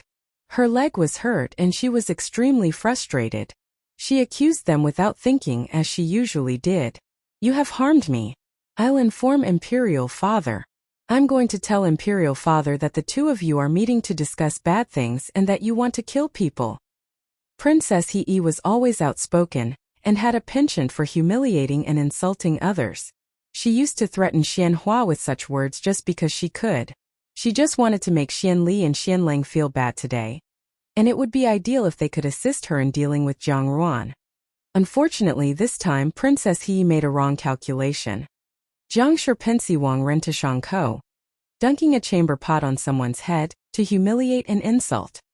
Tu Yaij Zui Shang Tongquai, stiffening her lips, scheming and threatening with delight. That is, using more threats than winning over someone with words. When Xianli and Xianlang heard this, their expressions changed abruptly. What do you mean, ninth sister? Xianlang questioned. Fourth brother continues to bully me. Is it possible you don't know anything? Princess Hee had always despised Xianlang, and now she was even more cruel. I didn't expect fourth brother to be so ambitious. What, do you have a lot of confidence now that you've decided to follow eighth brother? Humph, fourth brother may have forgotten about the time you begged me and my mother. Fourth brother, you must remember your origins. Xianlang had always been known for his lack of talent. Although Imperial Consort Xian held the position of fourth Imperial Consort, she did not necessarily hold a prominent position within the inner palace. Once Xianlang angered an envoy of another kingdom. Imperial Consort Shu was the most favored at the time. For Imperial Consort Shu to make some gracious comments on his behalf before the emperor, Xianlang knelt in front of Imperial Consort Shu and Princess Hee for 8 hours. If Princess Hee had no other skills, her ability to insult others would be a perfect 10. Generally speaking, Imperial Consort Shu assured her that she had solid support and had nothing to fear. However, Princess Hee was not as intelligent as Imperial Consort Shu. For example, it was clear that Xianlang's face had changed at this point, but Princess Hee was still chattering non-stop. Xianlang had been threatened by Zhang Ruan the day before, and was still nervous. But Princess Hee's words caused his suppressed emotions to erupt. Looking at this beautiful and contorted face in front of him, Xianlang was suddenly reminded of a scene from his youth. He was clearly a prince, but he was forced to kneel outside the gate of Shufang Palace in the hot sun. Inside, the mother and daughter were laughing and eating chilled watermelons, pretending not to notice his perspiration. The palace maids and eunuchs who came and went considered him a joke, and he knew they regarded him with disdain. There were always women with hearts as vicious as serpents in the world. At Shufang Palace, the humiliation inflicted on him by this mother and daughter had suddenly become intolerable. So what if he joined Xianli? It was for a great cause, the country and its future, with Xianli sitting on the dragon throne and 1 mu of land for him. What was a small woman when a great cause was at stake? Xianlang abruptly cupped his fists in front of Xianli. Eighth brother, I'm afraid what we just talked about was overheard by ninth sister. It is not a good thing. Princess Hee felt a layer of panic in her heart as she observed Xianlang's unusual reaction. It was very different from that in the past. However, she had always been able to pretend, and so her face revealed nothing. Xianli cast a glance at Xianlang. What do you mean, fourth brother? The consequences are huge. We cannot make a single error. Xianlang murmured, only the dead can keep secrets. You're crazy, Xianlang. Princess Hee opened her eyes wide in disbelief. She would not have believed it if she hadn't heard it with her own ears that the terrible man in front of her was the incompetent prince who had always been rejected by everyone in the palace. She wriggled uncomfortably, but her injury prevented her from standing, so she could only threaten him with words. Do you dare to kill me, Xianlang? Aren't you afraid that Imperial Father will find out and cut off the heads of both you and your mother? How dare a useless prince like you? It would have been better if she hadn't said that. Xianlang's expression darkened as Princess He spoke. Turning to Xianli, he said sincerely, "Eighth brother, please consider." Xianli observed Xianlang's unusual behavior, yet he did not immediately refuse. Instead, he suddenly smiled. Fourth brother is right. Fourth brother, it's better for you to deal with it this time. His smile was like a spring breeze, as if he were casually discussing a picture. An antique ink slab was naturally sophisticated and cultured, but his chilling words induced a terrifying sense of dread in everyone who heard them. Xianlang was taken aback. He couldn't help but admire Xianli's clever scheme. In light of today's incident, Xianli showed that he planned to eventually kill Princess He, and so since he brought it up, agreeing with him was natural. Moreover, this was a test for him. Follow through even if this meant becoming discovered. Now Xianli would have more leverage that could be used against him. And in the end, if the matter was uncovered, Xianli would have nothing to do with it. Princess He was shocked. Now she was extremely terrified. She continually stated, "No, it's not my fault. I did not hear anything. Don't kill me. I saw nothing." Xianlang's eyes narrowed. Even if Princess He didn't hear anything today, she had already seen his vicious side and knew he intended to kill her to silence her. Keeping her alive would result in even more disasters in the future. Moreover, Xianlang felt a faint pleasure in his heart as he looked at Princess He, who was crawling at his feet. A dark thought flashed through his mind. He wanted to see that beautiful body full of scars and that contorted expression to be forever frozen in time. It was as if witnessing this would bring back his lost dignity. Slowly, a strange smile appeared on his face. "All right, eighth brother. Leave it with me to take care of." "No!" Princess He screamed. In a state of panic, she wanted to call for help, but there were no palace guards in the deserted and uninhabited garden. Even if the guards were there, they might not come to her aid. Those slender hands were weakly grasping at the air. In the next second, the hands drooped down as if suddenly drained of strength. A splatter of blood ran along the tip of the sword. Xianlang drew his long sword slowly. His mediocre and cowardly eyes twinkled with an exciting light that had never been seen before. The expression was strange, like a mouse peeping at delicious food, and it made people feel appalled for no reason. If someone passed by, they would be surprised because Xianlang's expression at the moment was like a person possessed by a demon. Xianli took a small step back as if worried that the blood would stain the corner of his robe, but his expression remained unchanged. Blood poured steadily down and saturated Princess He's sleeves. The incriminating evidence in her sleeve was likewise stained crimson by the blood spots, and the letter became so blurred that perhaps the seal would no longer be distinguished in the end. Princess He's face was filled with disbelief. Perhaps she had not anticipated that the incompetent prince to whom she had paid no attention would eventually kill her. Perhaps she had no idea that this exquisite garden would one day become her burial site. The last thing she saw was the clean clothes of the two people in front of her, which stood in stark contrast to her bloody and sticky body. The last thing she heard was Xianli's casual question, "How did she end up here?"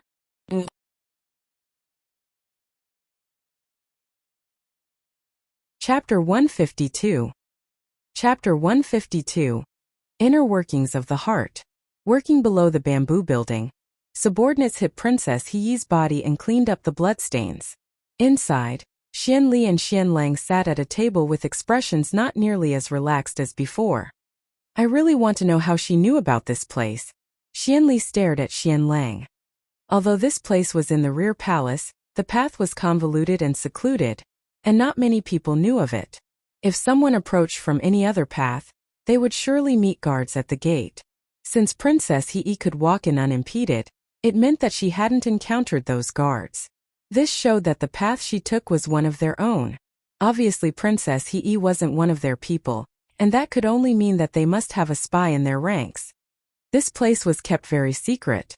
Xianli and Xianlang would usually meet here if they had anything to discuss, so when they saw Princess He here today, they both thought of silencing her at the same time.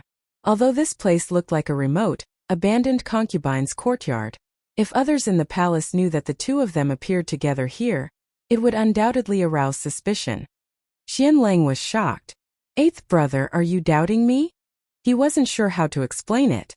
"I swear I haven't revealed anything. Moreover, why would I tell her about such a thing?" "I didn't say it was you," Xianli said as he waved his hand. "However, is there anyone around you who knows about this place?" Xianlang shook his head. "Apart from the guards eighth brother brought, no one knows about this place. I also find it very strange that he was able to find this place by accident, and even if it was unintentional, it is still too much of a coincidence." After a pause, a trace of annoyance flashed across his face. "We should have asked how she got here." It was a pity that his emotions got the better of him just now and he killed Princess He in a moment of impulse, leading to his current regret. But since the arrow was shot and the person already dead, it was already too late to say anything. "I feel that there's something strange about this matter." Xianli narrowed his eyes. He's sudden disappearance will inevitably cause suspicion in the palace. There is only one way to prevent them from doubting us. "How?" Xianlang was surprised. "Let's shift the blame and turn the situation around to our advantage." Xianli smiled slightly. "Princess He was indeed killed, but she could not have been killed by us. Someone in this palace who had a grudge against her did it. If this can also remove a thorn from our side, then hers was a good death." Xianlang's eyes lit up at once. It was true they couldn't hide Princess He in the palace, but neither was it easy to smuggle her corpse out. With things as they were, they could only find a suitable scapegoat, but this scapegoat couldn't be just a random person. It would be best to kill two birds with one stone, not only throwing away this hot potato, but also getting rid of a significant pest. Xianlang thought about it, and a cold figure suddenly appeared in his heart. "I've got it," he said excitedly. "Eighth brother, I have a good candidate." "Oh!" A light flashed in Xianli's eyes. "Let's hear it. I promise this method will satisfy you much more than just finding a scapegoat. We can use He to fulfill eighth brother's wish." Xianlang smiled slyly, grabbed a piece of paper and began to write. Tianzhu returned to the princess palace and put down the flower basket full of petals, then poured all of them into a wooden basin, before starting to clean each one. "How can you still be in the mood to do this?" Lu Zhu rudely pulled the basin away, grabbed her sleeve and walked into the inner room. "Miss is still waiting for your answer." Tianzhu shrugged. As a subordinate, she only had to follow her master's orders. In addition to leading the way, Zhang Ruan's instructions also included gathering the petals, meaning that she could not attend to one matter her master ordered and lose sight of the other matters she had been instructed to follow. Regardless of whether or not the job was big or small, they were all tasks handed over to her by her master. Inside, Zhang Ruan was sorting through the petals she picked earlier. Empress Dowager Ida was in a good mood recently, and indicated that she should learn to make perfume. When she lived in the palace in her previous life, she relied on Xianli's support to learn a bit. It wasn't hard then and it became even easier now. "Miss, I led the way," Tianzhu said. "I personally saw Princess He enter the courtyard. After she didn't come out for 2 hours, I went to Jingzhuyuan to pick some petals before coming back, as Miss instructed." Zhang Ruan had previously ordered Lu Zhu to inquire about Princess He's recent movements in Shufang Palace. As soon as she heard that Princess He left Shufang Palace early in the morning, she instructed Tianzhu to dress as a palace maid carrying a flower basket, and coincidentally meet Princess He. Then Tianzhu would allow herself to be followed, thus pointing out the path for Princess He. She hadn't explained why they did this. Lu Zhu and the others didn't know the reason, just vaguely feeling that this was important. Only Tianzhu, who knew martial arts and was called into the room by Zhang Ruan and was handed a map, saw the ingeniousness of it all. The courtyard Zhang Ruan asked her to lure Princess He to was evidently a very secretive place, and the path Zhang Ruan asked her to use was one that avoided every single guard. Although the courtyard appeared to have an open layout, it was actually very hard to enter. The path branched again and again, none of them ending at the destination, and any wrong path would lead to guards who would then alert the master inside. And if an important individual did get lucky enough to somehow go in, there was only a courtyard inside, nothing suspicious. This was a very daring secret room, daring because it was plainly exposed in front of everyone like this. The room was in this large courtyard, yet basically no one could enter except for its owner. Yet Jiang Ruan not only knew of its existence, but also the smoothest path leading to it. Since she lured Princess He there, she must know of its dangers. If it were under her control, Jiang Ruan wouldn't need to use such a convoluted method, meaning she'd cleverly use someone else's knife to eliminate an enemy. Tianzhu didn't know how Jiang Ruan knew about this secret room and passage, but understood that her new master held many secrets. She thought perhaps no one here, not even the genie guard who were secretly planted within the palace, were privy to this secret pathway. Lu Zhu couldn't resist asking, "Miss, why wait for 2 hours?" But Tianzhu Jie came back before 2 hours had passed. 2 hours are enough. Jiang Ruan kept her eyes on the petals in front of her, which had already been washed clean and now looked more refreshing. It only takes a stick of incense to murder someone. The rest of the time is used to clean up. Murder. Lu Zhu froze, then covered her mouth, secretly admonishing herself for losing her composure. She quietly asked, "Princess He was killed." Jiang Ruan glanced at her. With someone like her, since she still hasn't come out today, then there's no way she's still in the world of the living. She'd known this long before. Those who entered that place could never escape with a whole body, unless they were their own people. Lu Zhu looked at Jiang Ruan, then at Tianzhu before suddenly realizing, "Miss did it on purpose. Miss, you knew that Princess He would die if she went in, so you asked Tianzhu Jie to lead her there?" "Yes." Jiang Ruan put the petals away in a small wooden box, then turned to look at her in askance. "I planned it long ago." Lu Zhu couldn't articulate what she felt. For a moment, she felt that her miss was too terrifying. Yet when Jiang Ruan saw her vaguely fearful look and only returned an indifferent smile, Lu Zhu felt a sense of guilt. She remembered how Princess He would come to trouble Jiang Ruan every 3 to 5 days, and at times it seemed as though she was itching to kill her Jr. Being the first to take action was definitely a better option, so as to prevent future unforeseen incidents from happening. Lu Zhu's mentality was very good, and she quickly turned her thoughts and discomfort around. She asked Jiang Ruan, "But miss, how did you know that Princess He would die if she went there? What is that place?" "That place?" Jiang Ruan was stunned for a moment as her thoughts flew far away. Xianli was a person who considered himself as someone with cultured interests and charms.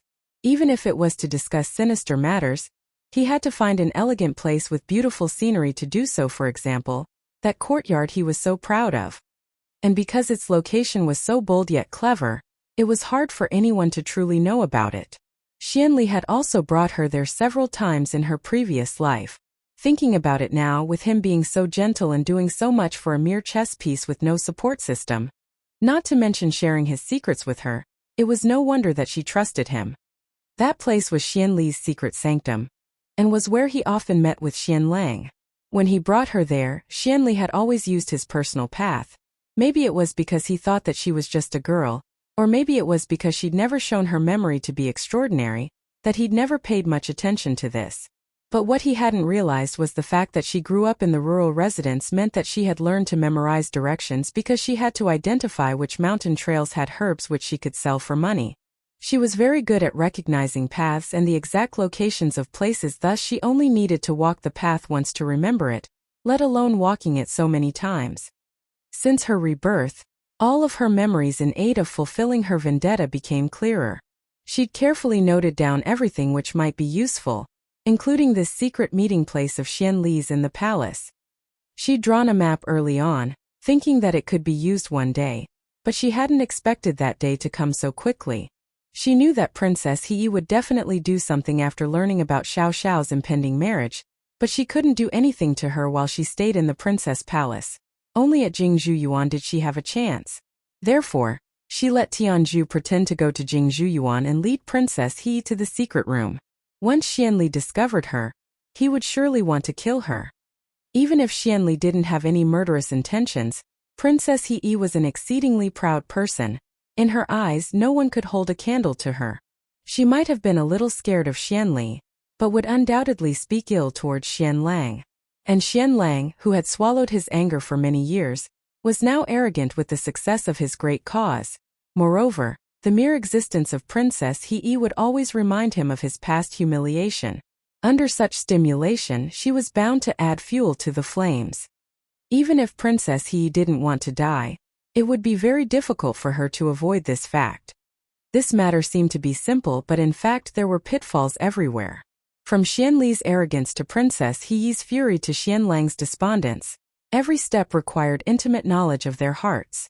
If it weren't for living in the imperial palace for so many years in her previous life and thus having an accurate grasp on their thoughts, how would she dare to set up such a situation? Princess He hadn't died at Xianli's hands, or at Xianlang's hands, or even at Zhang Ruan's hands. She died because of human nature. People were strange creatures who were capable of both good and evil. Princess He, for example, might never have thought that her death would come at the heels of a nameless palace maid, who was actually meticulously arranged by her opponent. Zhang Ruan placidly lowered her eyes. She'd witnessed Princess He and Consort Shu's methods many years ago, and they hadn't changed a bit in this life. She knew what they wanted to do even with her eyes closed. Usually, she'd let them be, but things were different if it involved Zhang Xing. It would be too light a punishment for Consort Shu's entire family to be buried along with her, not to mention an insignificant Princess He. Once outside, Lu Zhu glanced at Tianzhu and asked, "Will you tell Xiao Wangya what happened?" Xiao Xiao was very concerned about Zhang Ruan's affairs. Now that Zhang Ruan had dealt with Princess He herself, it was unknown if there would be any trouble in the future. Therefore, it would be much more convenient if Xiao Xiao was watching over her. Tianzhu shook her head. "Miss ordered me not to say anything." "Then you won't say it?" Lu Zhu asked curiously.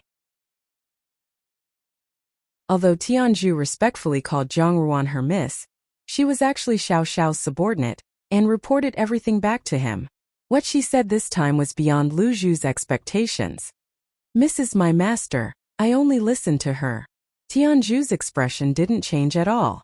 As early as when Zhang Ruan took immense risks to protect Xiao Xiao, she'd recognized Zhang Ruan as her true master and stopped having other thoughts.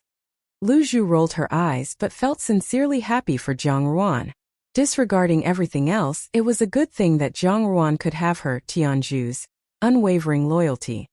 Tianzhu looked away, pondering her own thoughts. The most important thing as a subordinate, apart from protecting your master, was to have enough trust in the person you followed. Xiao Xiao couldn't possibly take care of everything by himself. And with the expedition imminent, sooner or later Zhang Ruan would have to face many dangers and much peril on her own. Jinying Wangfu had no need for a weak mistress. She needed to be strong enough if she wanted to stand at Xiao Xiao's side. This matter might well be a test to see what Zhang Ruan would do. In a rural village, thousands of miles away from the capital, there was a farmyard with 3 buildings. The one furthest from the entrance was very dirty, as if no one had visited in a long time.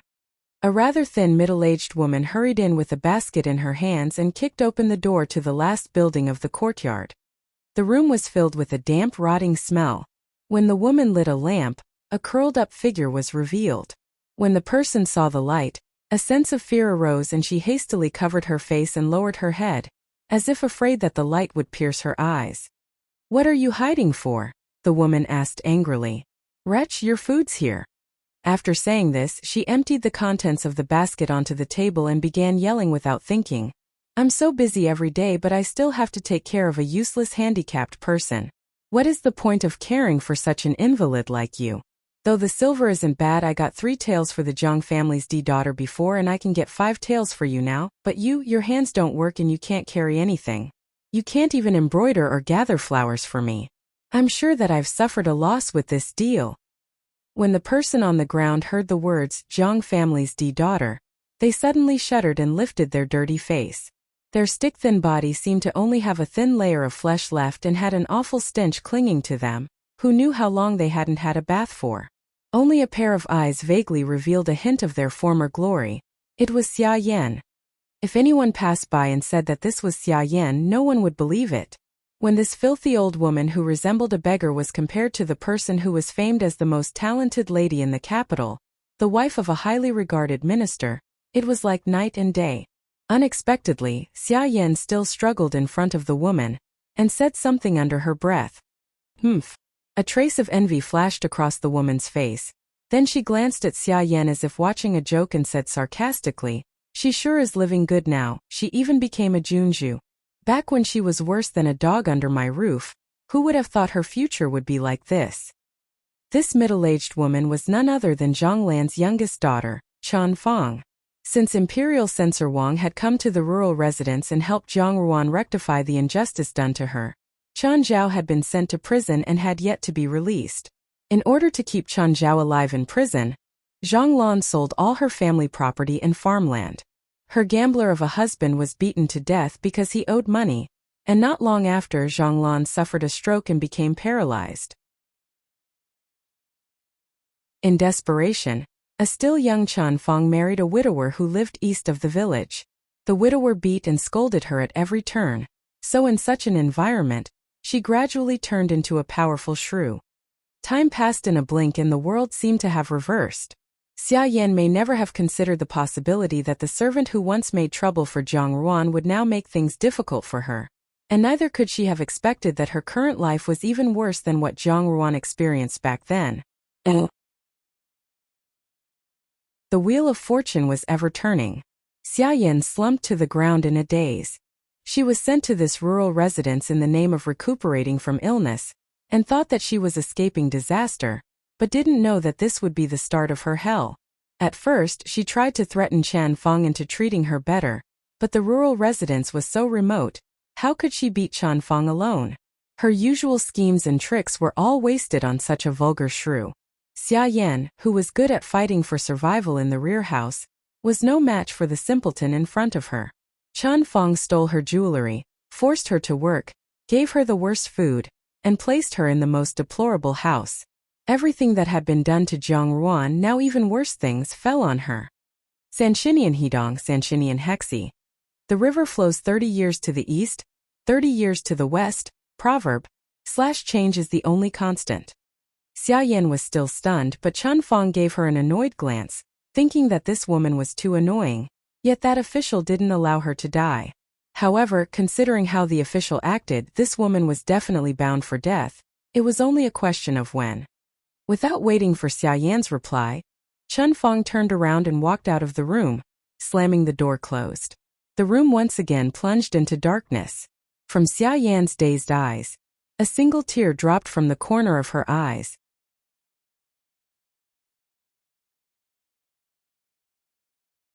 Chapter 153. Chapter 153 Framed. Early in the morning of the next day, Zhang Ruan received a message from Princess He inviting her to Mufeng Pavilion. Baiji was a little surprised when she handed the invitation over. She didn't know what Zhang Ruan had ordered Tianzhu to do, but assumed that Princess He must have been planning something again. Therefore, she couldn't help giving a reminder. Miss, for Princess He to look for you now. She must have some hidden intentions. You must not fall for it. Zui Wangji Bazaijiu. Wine lover's heart is not in the cup. A drinker not really interested in alcohol / having an ulterior motive / to have other things in mind / accomplishing something besides what one set out to do. Lian Xiao nodded along. Currently within the palace there are many eyes pinned on Miss. We mustn't have an accident at this juncture. Why don't I return the invitation and say it's not convenient for Miss? No need. Zhang Ruan smiled slightly. You just need to help me pack my clothes. Lian Xiao and Baiji looked at one another, and when they saw that Zhang Ruan seemed to have her own plans, they could only do as they were told. While they were busy, Lu Zhu quietly slipped over and asked, Miss, isn't Princess He already? Unless nothing happened to her? Dead people couldn't send invitations, and there were no such things as ghosts. Unless Princess He was still alive, there was no way that such an invitation would appear for no reason. Impossible, Zhang Ruan replied. Tianju had already inquired. After Princess He left last night, she didn't even visit Shufang Palace.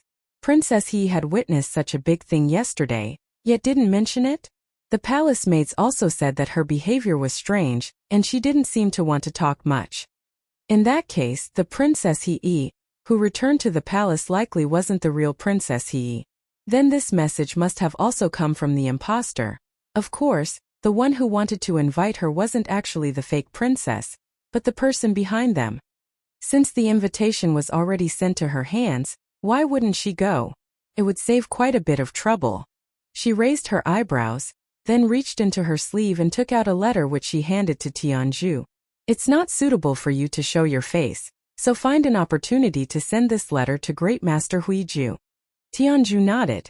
Zhang Ruan changed her clothes, then let Bai Ji and Lu Zhu accompany her to Mufeng Pavilion. Although Mufeng Pavilion was beautiful, it was located quite close to the Cold Palace, so few people visited. The consorts rarely visited for fear of being contaminated by misfortune. The eunuchs and maids had too many tasks to do to spend time appreciating the scenery, and since their masters weren't inclined to come, there was naturally no reason for them to be there either. Only Princess He enjoyed coming here regularly. Once Zhang Ruan arrived at the corridors leading to Mufeng Pavilion, from a distance she could see a figure resting against a table. From the adornments on their body, this could only be Princess He. And indeed, the two maids next to her were Princess He's personal maidservants. Lu Zhu frowned when she saw this scene, wondering if Princess He hadn't died after all. Was Bai Ji right? And they were planning to do something nefarious to Zhang Ruan. Bai Ji, who was more attentive than Lu Zhu, found that Princess He's body looked a little strange, although she couldn't say how. Her posture was as stiff as a puppet stuffed with cotton, and even the lines of her shoulders were unnatural. For some reason, Bai Ji felt a sense of unease. She couldn't help wanting to say something to Zhang Ruan, but then she saw Zhang Ruan walk towards Princess He without a sideways glance. Oh! Her pace wasn't hurried at all, as if this wasn't something worth being vigilant about but was actually just an ordinary meeting between friends. As they approached, the two maids beside Princess He uniformly lowered their heads and called out, "Greetings to Hong and Junju." Zhang Ruan glanced mildly at Princess He. Since coming closer, it became clear that Princess He had her head buried within her arms and her face wasn't visible. At the same time, she could detect a strong fragrance wafting from her body. It was commonplace for noble ladies within the palace to use scented creams, but typically, the more luxurious the cream, the less discernible the scent, because it was considered more elegant. The current Princess He more resembled a lady from a brothel. Lu Zhu looked doubtfully at Princess He, then, as if thinking of something, she suddenly lowered her head for fear of the two palace maids discovering her shock. How was it possible for Princess He to use such a strong fragrance? She usually wouldn't be able to think of anything, but Zhang Ruan's words from yesterday gave her a revelation. A scent as strong as this wasn't like a perfume, but more like it was being used to cover something up. What was it covering up? It must be covering up the smell of blood, the smell of rot. Lu Zhu's heart skipped a beat. The dead Princess He was sitting here, yet at the same time someone had sent an invitation to Zhang Ruan in her name. The goal was obviously to set a trap for Zhang Ruan. Miss Lu Zhu suddenly called out. When Zhang Ruan turned and glanced at her, the calmness in her eyes surprised Lu Zhu. For some reason, this one look wiped away all her agitation. She slowly calmed down, thinking that her miss had always been strategizing and more than likely had already expected this turn of events, so she might as well wait and see. Bai Ji also didn't know what was going on, only feeling that with her invitation Princess He was acting strangely today. However, she'd always had a calm temperament, so she only kept her eyes on Zhang Ruan without making any extraneous moves. The two palace maids didn't move an inch. Zhang Ruan, smiling, raised an eyebrow. Princess He is asleep. One of Princess He's personal maidservants nodded. Yes, we servants dare not disturb Princess. Then how about I wake her up? Zhang Ruan asked rhetorically with an insincere smile. Her inexplicable words seemed to shock the two palace maids who hadn't expected her to be so casual about it, but this also saved them quite a bit of trouble. However, Zhang Ruan's tone also made them feel uncomfortable. as if someone was spying on them. The two looked at each other, then lowered their heads. Jiang Ruan slowly stretched out her hand and pressed it against Princess He Yi's shoulder. As she expected, it was rock solid. A trace of a smile appeared at the corner of her lips. Then she suddenly pulled Princess He Yi backwards. Princess He Yi fell from the stone stool with a thump, rolled, and finally lay on her back on the ground. Now, a delicate dagger with bright bloodstains was revealed to have been stabbed into her abdomen, covering up the original crime. And Princess He Yi, with her eyes wide open and lips ash pale, had obviously been dead for quite some time. Lu Zhu was prepared and only flinched, while Bai Ji cried out in fright. Princess He Yi happened to be facing Jiang Ruan, and seemed to have suffered great pain and shock just before her death. With her pair of wide eyes full of resentment and fear, she looked like an evil ghost out for revenge. Junju, the two palace maids called out in unison. Their expressions changed and one pointed at Jiang Ruan. "You actually murdered our princess." Jiang Ruan was neither excited nor angry, only saying mildly, "Oh, did you see it happen?" Up until now, even after seeing Princess He Yi's corpse, Jiang Ruan's expression hadn't shifted. She either had a deep mind or had already expected this outcome. Both options were equally terrifying, however her nonchalant attitude was even more incomprehensible. The two palace maids, although frightened, could only follow the script and perform to the end. "Hong and Junju is so cruel," one of them said angrily. "We two slaves personally witnessed Hong and Junju acting against Princess He Yi. Even if you go before His Majesty, Hong and Junju would still be declared the murderer." "Did you see it with your own eyes?" Jiang Ruan smiled wryly. "You have two people, but I also have two people. You saw me kill Princess He Yi, but I'm afraid my two maids saw something a bit different." After overcoming her initial fear, Bai Ji understood the situation. But when she heard the palace maids speak nonsense without blinking an eye, she felt furious that they wanted to frame Jiang Ruan. She instantly followed Jiang Ruan's words, saying, "Exactly. Your words are very strange. Princess He Yi had already passed away when our miss arrived." "Indeed," Lu Zhu added, "you can say what you like, but our three pairs of eyes aren't wrong either." The palace maids didn't expect Jiang Ruan to be so calm even now, to the point that she had the heart to verbally spar with them. Just as they were confused on how to proceed, a voice came from behind them. "Junju is very brave, even daring to laugh. It really makes this prince admire you."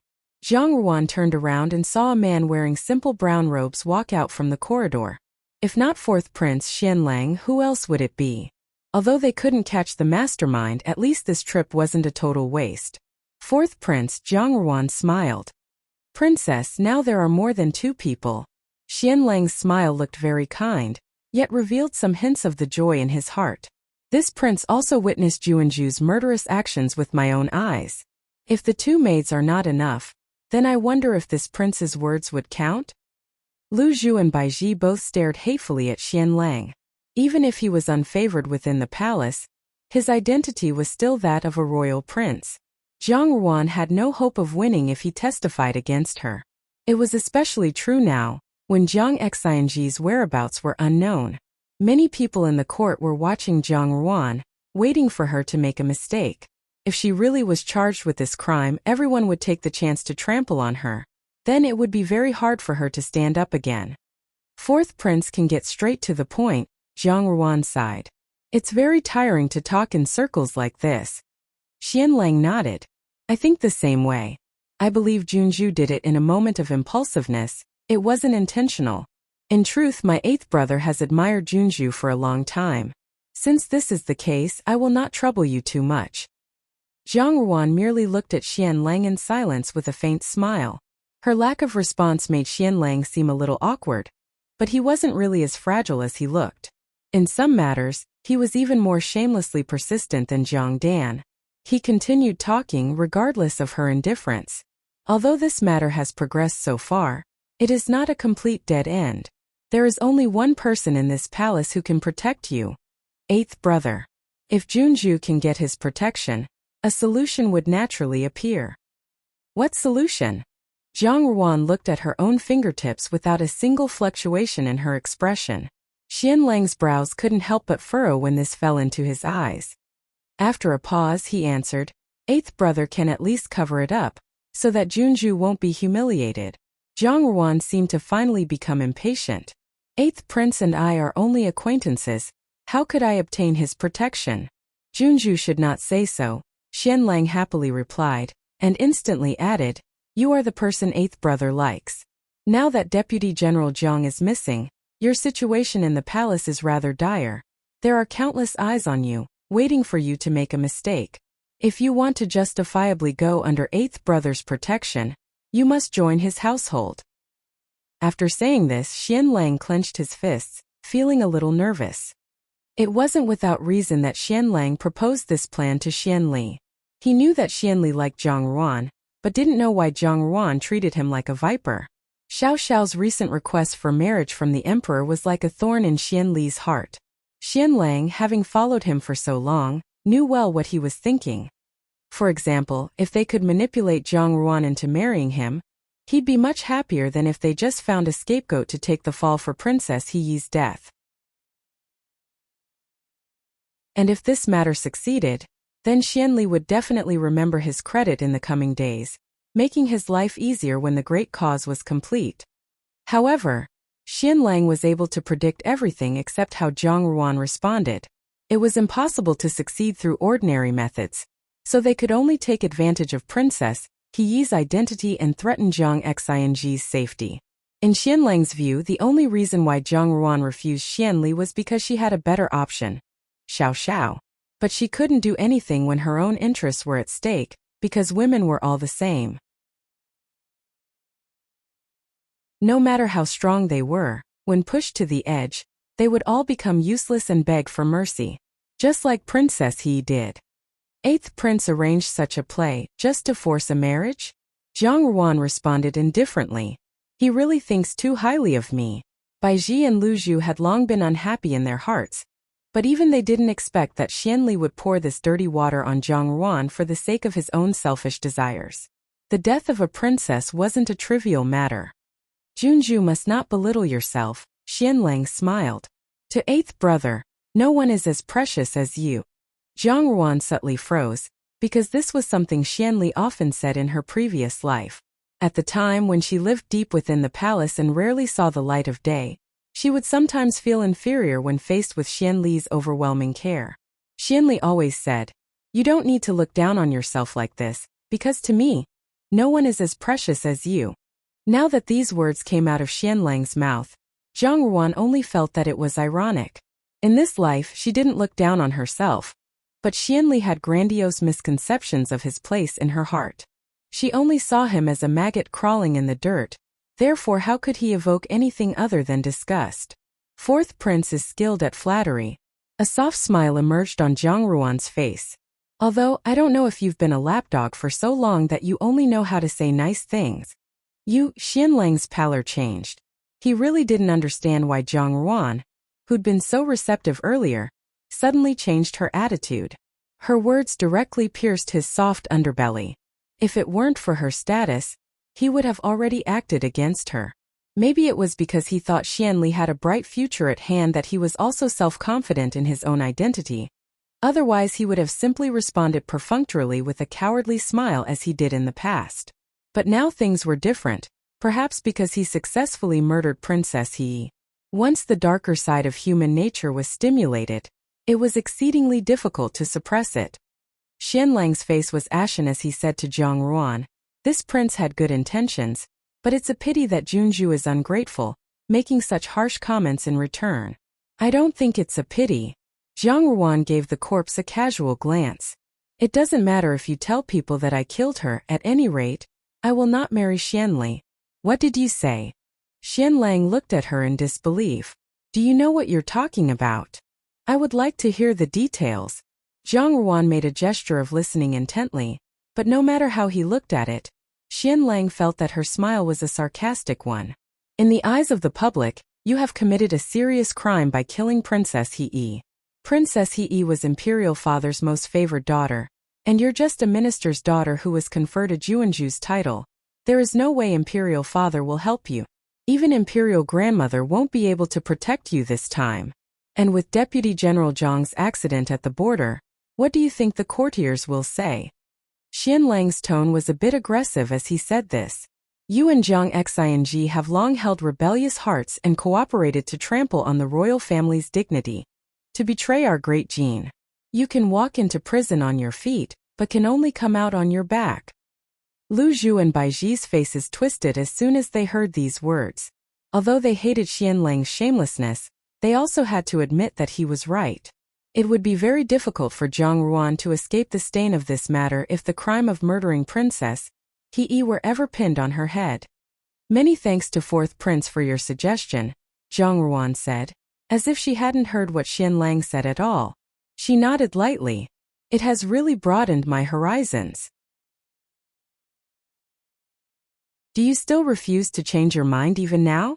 Xian Lang changed from feeling disbelief to derision, and now only thought that Zhang Ruan was a lunatic. In his opinion, choosing any other road was to choose the road to hell. As to the fact that Zhang Ruan would rather die than marry Xianli, it could only be that her brain was damaged. Fourth Prince, you can do whatever you want, whether that be sending me to jail or suing the imperial court. In short, it's impossible for me to marry Xianli, she stated. I said it before. Why would you think that I'd change my mind?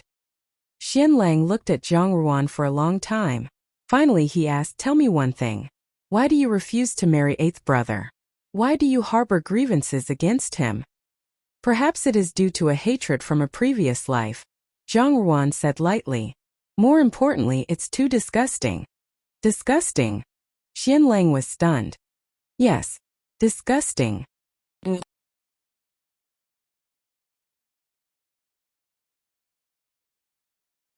Chapter 154.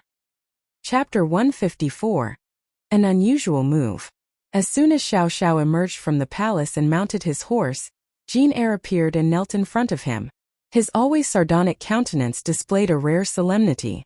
It's bad, master. Miss Jiang has been taken to prison. Xiao Xiao's eyes narrowed. What happened? Fourth Prince and several palace maids witnessed Miss Jiang kill Princess He. People soon arrived, and the evidence was conclusive. Imperial Consort Shu was enraged and pleaded with the Emperor to make a decision. The Empress had no choice but to direct the Ministry of Justice officers to imprison Miss Jiang. When did this happen? Xiao Xiao asked with a frown. At noon, Jin Heir answered. Xiao Xiao had other business to attend to in the palace. Therefore, Jin Heir was only able to catch up with him just before he left, 3 hours after Zhang Ruan had been arrested. The matter was much more urgent this time than in the past because Princess He was the Emperor's beloved daughter. Despite her mischievous nature, the bond between father and daughter remained strong. Thus the murder of Princess He was reason enough for the Emperor to deal with Zhang Ruan in a rage. Xiao Xiao reversed the horse's direction. Go to the Ministry of Justice and look into it. Before he raised the whip, he heard another voice. Master. Jin San rushed over, took a quick glance around and whispered, Tianju wishes to see you. Tianju was Zhang Ruan's personal maid. Jin Heir and Jin San exchanged glances. They were familiar with Zhang Ruan's character. As a person who refused to compromise, it was inevitable that she had not anticipated the situation, or else she had done it on purpose. Tianju's current visit could only be to relay Zhang Ruan's message. Tell her to come to Yibao Pavilion, Xiao Xiao said after a brief thought. Outside, the more people there were, the more chances to be seen. Tianju was, after all, Zhang Ruan's maid. If she were seen by a calculating person, it could inevitably cause them to raise a fuss. Therefore, by meeting at Yibao Pavilion, he would obtain the information unimpeded. Jin San accepted the order and left. Before the time it took for an incense stick to completely burn, Xiao Xiao was sitting in Yibao Pavilion's secret room. Tianju bowed and knelt. Master. What did she say? Xiao Xiao asked. Miss didn't say anything. Tianju responded. A strange glint flashed in Xiao Xiao's dark eyes as he pursed his lips and lowered his gaze. Jin Heir and Jin San, who stood nearby, were astonished. They assumed Zhang Ruan had requested Tianju to bring a letter. What did it imply that she had said nothing? So Zhang Ruan had no message to convey through Tianzhu to Xiao Xiao. Oh, Miss had already anticipated what would happen today. Without waiting for Xiao Xiao to inquire, Tianzhu revealed the information herself. She indeed orchestrated the death of Princess He. She did not, however, kill Princess He. Someone else murdered the princess, but she was framed. She has already made preparations. Long ago, she requested that I deliver a letter to Great Master Huiju, who will serve as her trump card. Master should not be overly concerned. After some consideration, Xiao Xiao said, "Tell me everything that has happened over the past few days." "Does Master want to help, Miss?" Tianzhu asked, raising her head. Xiao Xiao cast a glance at her. "Yes." "You shouldn't do it, Master," Tianzhu asserted. "Miss has made her decision. Master should refrain from intervening in this matter." Both Jin Er and Jin San frowned. Interfering with the Master's decisions was strictly forbidden for the Genie Guard, and so Tianzhu's action was inappropriate, and could be interpreted as disrespectful. Tianzhu had been trained by Xiao Xiao from the time she was a child until she was an adult. There was no need to mention loyalty. As colleagues, they were taken aback by such an attitude. She is a person of my genieing Wangfu. I will not stand by silently, nor will I permit anyone to bully her. Xiao Xiao spoke lightly, but his tone was already chilly. In response to Master, Tianzhu didn't miss Xiao Xiao's tone, but she continued after a brief hesitation. "Do you believe Miss has no way out of this? This subordinate may say something inappropriate here. Now is the time for Master to leave the capital." Master can still protect Miss in the capital, but after Master departs, is it possible that all open and covert attacks on her will cease? Even if Master keeps her safe inside the genieing Wangfu, things may not go as planned.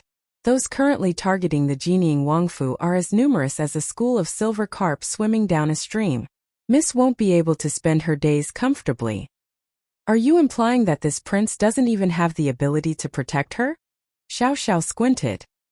He spoke each word slowly, but his icy tone was significantly more intense than before. Jin Er and Jin San couldn't stop winking at Tianzhu. Xiao Xiao was currently in a bad mood. Wasn't Tianzhu treading on dangerous ground with these statements? Chi bushi ziga wang huachang shang zhuang laija. Throw oneself into the gun/musket, so treading on dangerous ground. Ignoring Jin Er and Jin San's hints, Tianzhu continued, "Would Master prefer that the one who is standing beside him be a noble lady who is powerless and completely dependent on your protection? If so, I fear that the genieing Wangfu will not be able to raise such a delicate flower. What the Wangfu needs is a woman who can stand strong against the wind and rain, the knives and spears, and not an embroidered pillow." Deijia Guatio, girl from a wealthy family/unmarried daughter of a noble house. Shouwu Fujijili. Lit. Lacking the strength even to truss a chicken/figure weak/unaccustomed to physical work. Xiuhua Zhento. An embroidered pillow, an outwardly attractive but worthless person. Jin Er and Jin San were aghast. Jin San shut her eyes helplessly. Even though Tianzhu was formerly a loyal member of the Genie Guard, she was truly uncompromising and unyielding in her beliefs. It seemed like she was determined to anger Xiao Xiao today. At present, she spoke to her heart's content, but it was unknown what punishment she would receive in the future. Was it possible that after spending so much time with young Furen, her courage had turned lawless? This subordinate is following Miss these days and can clearly see that she is not a delicate young lady who needs to be protected. She is more powerful than any woman I've ever seen. Master is also aware that Miss dislikes having someone else solve her problems. In particular, Miss prefers to deal with the enemy with her own hands. Xiao Xiao averted his eyes and contemplatively examined his sleeve. What temperament did Zhang Ruan have? She had an almost obsessive desire for vengeance. He was well aware that Zhang Ruan disliked outside interference in these affairs, and he also knew that Tianzhu was telling the truth. Miss has already made plans and arrangements. It will not be Miss who suffers losses, but her adversary. If Master genuinely likes her, you should not attempt to assume control for her. Miss refuses to be controlled. Miss wanted to deal directly with Princess He and the people behind Princess He. If Master wants her to be the Jining Wangfu's young foreign in the future, you should assist her. Tianju stated. This subordinate boldly spoke of misthoughts and begged Master not to intervene, and hence requests Master to punish me. Xiao Xiao raised his eyebrows at the person kneeling before him and remained silent for a moment before saying, "Get up." Jean Er and Jean San were stunned for the third time today. Tianju had overstepped like this, but Xiao Xiao did not get angry at all, and compared to the previous bad mood, he seemed much calmer at the moment. Could it be that Master actually enjoyed being yelled at? Tianju hesitated, rose up, and continued to bow her head before hearing Xiao Xiao say, "Return your waste metal to Yi Feng." "Master!" Tianju cried out involuntarily. Returning Genie Guard's waste metal to Yi Feng meant that she was no longer a member of the Genie Guard, and would be unable to return. Jean Er and Jean Sen also froze in place. They initially assumed that Xiao Xiao was not angry, but they were mistaken. This time Xiao Xiao was not only angry but furious. Xiao Xiao stared at Tianju, who appeared disheartened and shocked, and stated faintly, "Your loyalty is no longer here. As is customary, you are required to hand over your waste metal. From now on you only have Jiang Ruan as your master. Protect her well," he said after a brief pause. Tianju was stupefied. When she looked up at Xiao Xiao, she noticed that his expression was not angry, nor even the usual indifference of refusing people thousands of miles away, but rather one of entrustment, another kind of trust and equal respect. He handed over the person he cherished in his heart to her, which was not an order from the master to his subordinates, but an exchange between those of equal status, a trust given to peers. Tianju's eyes were burning and she was on the verge of crying. She had been a member of the Genie Guard since childhood and Xiao Xiao was her master, and someone she respected deeply. The Genie Guard provided her with a new lease on life. She expected to be loyal to the Genie Guard for the rest of her life and shed the last drop of blood for it, but she did not expect Xiao Xiao to take back her waste metal one day.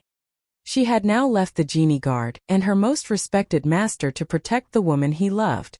Like her master, the woman was tenacious and had an indomitable will. So while Tianju was sad, she wasn't going to stay sad for long. After all, Jiang Ruan was worth it. She bowed her head, knelt down again, kowtowed 3 times respectfully to Xiao Xiao, and stated loudly, "Thank you, master, for training me."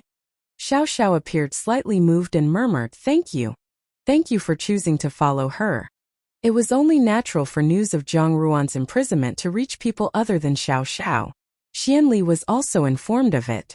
However, his face became much more unsightly than Xiao Xiao's. "Disgusting." He chewed the word in a low voice. An unspoken rage suddenly erupted in his chest. He struck the table, and the teapot on the table tumbled to the floor and shattered into innumerable pieces. The Imperial guards in the room didn't dare to make a sound. Xian Li's expression was too horrifying at this time. The gentle smile that had always adorned 8th Prince's cultured and refined face vanished, and his cheek muscles were oddly distorted with rage. How dare she? How dare she do that? So, she refused to marry him even if she were to be thrown in prison. She even called him disgusting. Xianli believed he had not wronged Jiang Ruan in any way. There was only one reason for Jiang Ruan's harsh treatment of him, and that was Xiao Xiao. In matters of men and women, Xianli had always been invincible and had never met a rival. He viewed women as nothing but fools. Jiang Ruan had nothing to do with him at first, but every time he saw her, he would have a weird feeling in his heart. It was as if she belonged to him. This possessiveness was aroused when Jiang Ruan chose Xiao Xiao, even to the point of being willing to take this action for Xiao Xiao's sake. This led him to recall incidents that occurred many years ago. At that time on MT Jianan, teacher Ba Qi had accepted 10 disciples. Xiao Xiao was the 3rd disciple, and became 3rd senior brother. Xianli ranked 8th and had to respectfully call Xiao Xiao senior brother. Xianli had always been bright since he was a child. Among the emperor's sons, he was one of the most accomplished. At a young age, he already had an excellent reputation in the imperial court. The common people likewise pledged fealty to him. However, someone like him, who was used to being first in everything, ran up against a stone wall on Mt. Jianan. Teacher Ba Qi didn't restrict his students' choice of study. The genieing Wangfu had not met a mishap when Xiao Xiao joined the sect. His nature was indifferent and had nothing of particular interest. Teacher Ba Qi taught him a little bit about everything. Everything depended on his good fortune. Even though Teacher Ba Qi only taught him a little, Xiao Xiao's comprehension was astounding, and he mastered everything that he studied. All fellow disciples on Mt. Jianan admired Xiao Xiao. However, it appeared that Xiao Xiao was arrogant and looked down on these mundane things. Since his youth, Xianli had been unwilling to bow to others, but his daily hard training was not worth Xiao Xiao's casual glance. Young people were always competitive, but Xiao Xiao seemed to treat others with indifference. Xiao Xiao's attitude eventually made Xianli resentful over time. Xianli couldn't understand why he had to work so hard to get something while Xiao Xiao had it so easily. Later, when the genieing Wangfu had a mishap, Xianli was overjoyed. However, as a result of this tragedy, Xiao Xiao became even more famous and was labeled a rebel. The emperor thought highly of him, and so Xiao Xiao could be forthright before the emperor. Unlike him, he didn't even have to guess the emperor's thoughts. 300,000 genie guards were under the command of Xiao Xiao's subordinates. Fearful of him, Xianli refrained from expressing his intent. The peace he and Xiao Xiao had maintained for so many years seemed to be shattered overnight by Zhang Ruan, and with that, Xianli discovered that his resentment and jealousy of Xiao Xiao had not changed over the years. What actions were taken on Xiao Xiao's side? Xianli took a deep breath to calm down and then inquired. Your Highness, Xiao Wangye hasn't made any move, the subordinate replied. Such a big incident had occurred, and by now it must have undoubtedly spread throughout the entire capital. However, there was no sign of Xiao Xiao's movement, implying that he had little regard for Zhang Ruan. Xianli sneered in his heart. On Mt. Jianan, Xiao Xiao, whose eyes were disdainfully haughty, was extremely indifferent. Ordinary women were smitten with him, but they had no idea that Xiao Xiao was a heartless man. Since that foolish woman Zhang Ruan rejected him for Xiao Xiao's sake, he might as well demonstrate how vicious Xiao Xiao was. Not only that, but Xianli immediately chuckled. The civil and military officials must have heard that Xiao Xiao requested the emperor to bestow marriage. One moment he was still requesting marriage and the next his beloved was in prison, yet he didn't make a move. Xiao Xiao was already viewed as a rebel by the court officials. Now his reputation was about to plummet even further. This matter might also lead to Empress Dowager Ida's disapproval. Although Empress Dowager Ida was not interested in court affairs, this did not mean she had no influence within the court. Sometimes the attitude of Empress Dowager Ida could even affect the future career of an official. This would result in many setbacks for Xiao Xiao. How could Xianli not be delighted? His displeasure vanished in a matter of moments. Send someone to keep an eye on the genieing Wangfu and also monitor Xiao Xiao's movements, he commanded in a loud voice. Yes. His subordinate obeyed his order and departed. Xianli leaned back against the seat, fiddled with his thumb ring and laughed slowly. Seeing the wind and setting the helm has been human nature since ancient times. This was especially evident in the Jiangfu. Ruanju's servants and maids were all extremely anxious. As soon as the news of Zhang Ruan's imprisonment arrived, those with quick minds had already abandoned the old master and moved on to the new master. Zhang Ruan was imprisoned for the second time in less than a year. Previously, this was due to the death of old Zhang Madam. At the time, however, she had not yet been transferred to the Ministry of Justice, and there were many doubts. However, now the victim was Princess He, and the incident involved the imperial family. Therefore, the case was forwarded straight to the Ministry of Justice for prosecution. Most importantly, there was an important witness in this case, fourth Prince Xianlang. 9 times out of 10, the murderer would not get away with the crime if someone witnessed him do it. Especially since the witness was the prince of the realm.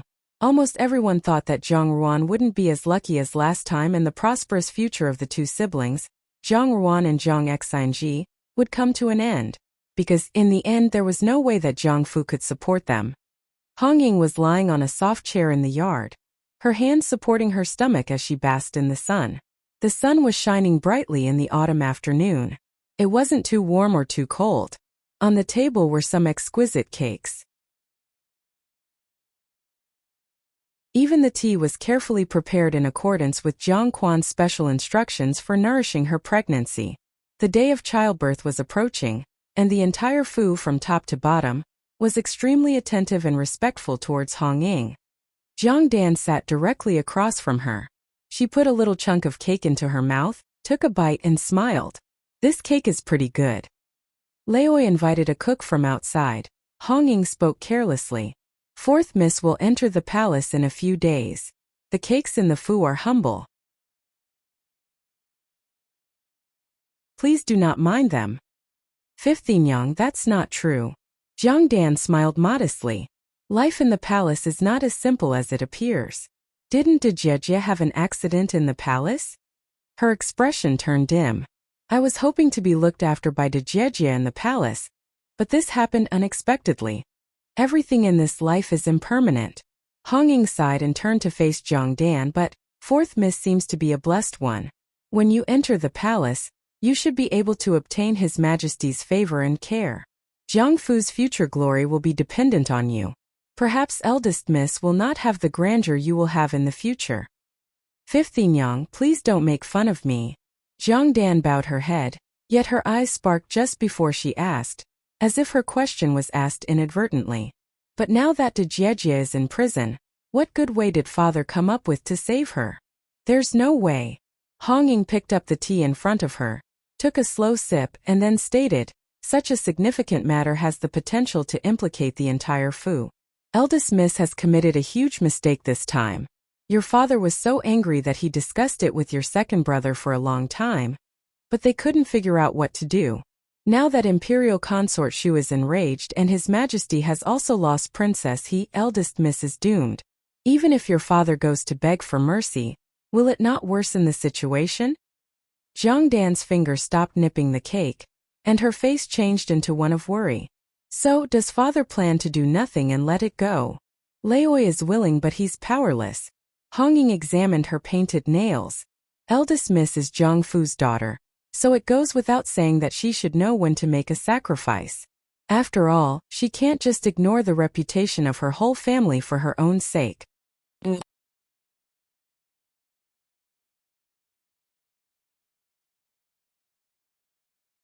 Chapter 155.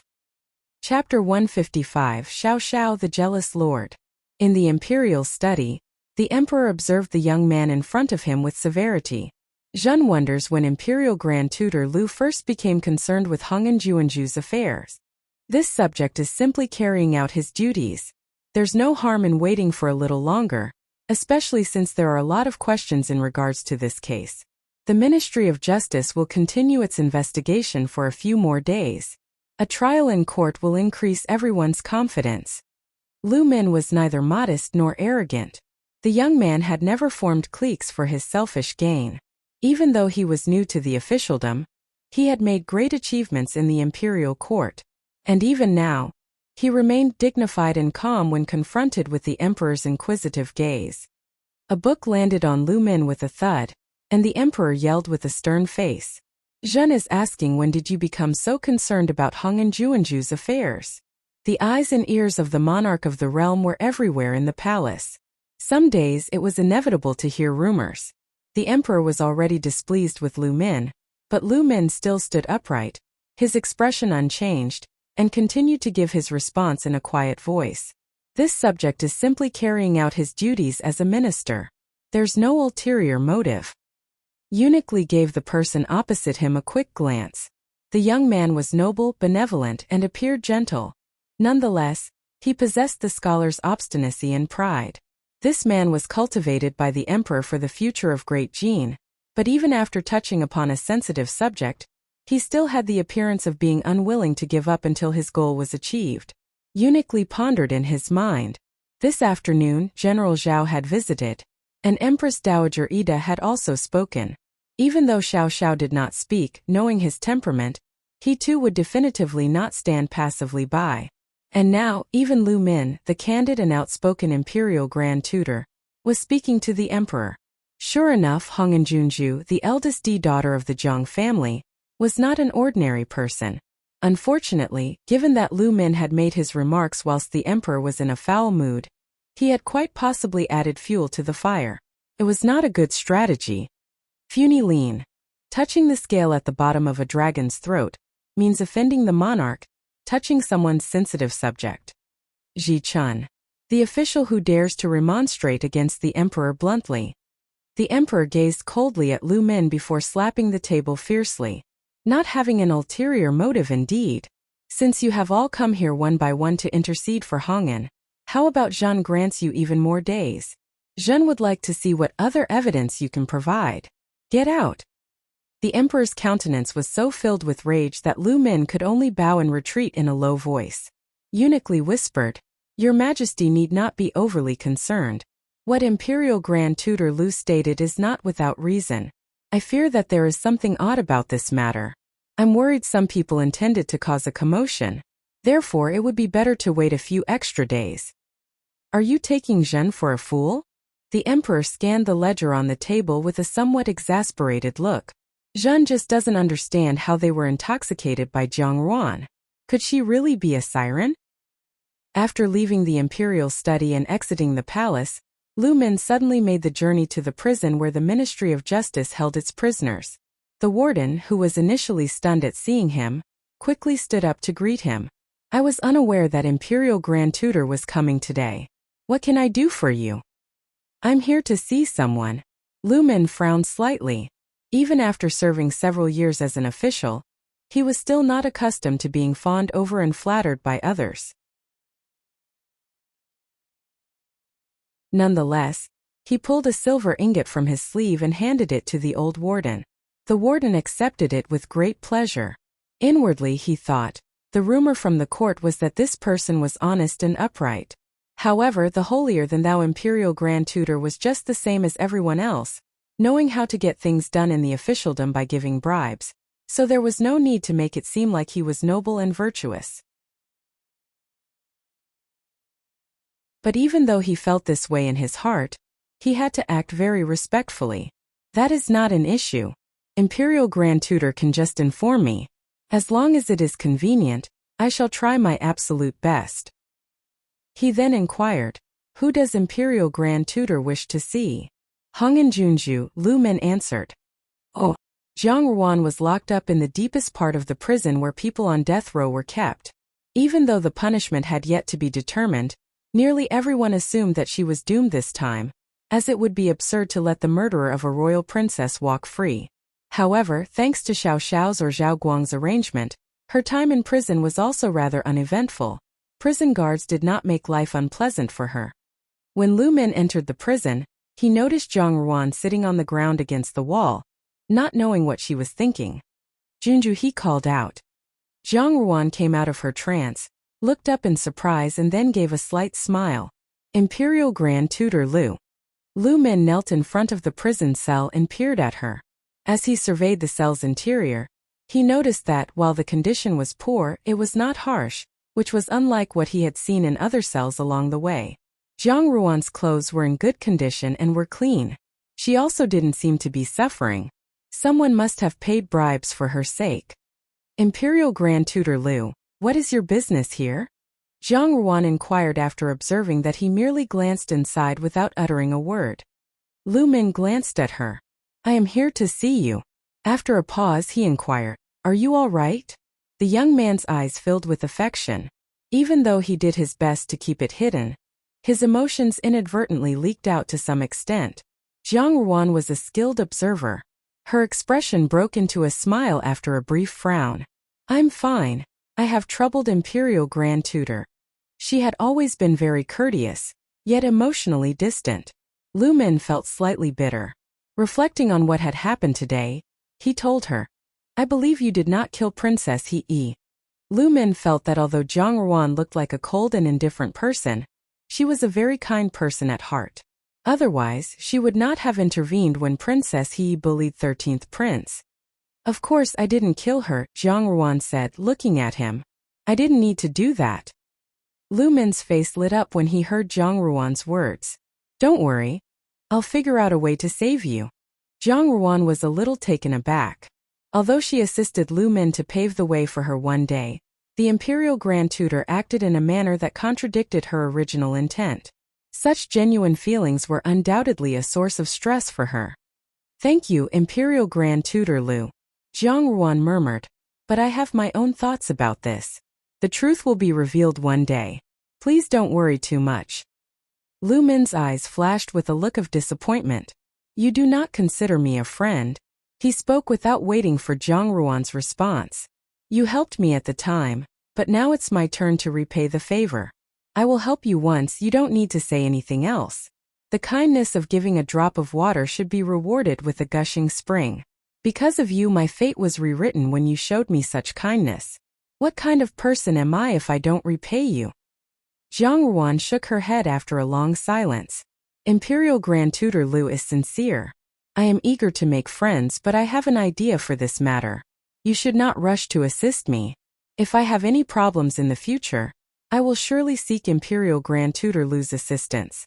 Please do not refuse when the time comes." "It's impossible for me to refuse," Lu Min said hurriedly. Jiang Ruan's eyes shone like water in the dim light, and her facial features were even more stunning. As soon as his heart was stirred, he blurted out without thinking, Would you like me to protect you?" Jiang Ruan looked at him with surprise. Lu Min's handsome face blushed slightly. This was his first time saying these words to a girl. In his gaze there was no sign of aloofness or conceit, merely awkward shyness. I have always admired Junju. Now that Junju is facing a difficult situation in court, it is clear that many people wish to frame you. If Junju continues in this manner, it will be difficult to prevent them from happening. If Junju could marry into another family at this time, there would be an additional layer of defense. Lu Min is untalented, and despite his lack of accomplishments, he wants to spend his entire life protecting Junju. I will do my best to shield Junju from even the smallest offense. Jiang Ruan gazed at him. What on earth had happened to Lu Min in his previous life? She did not know.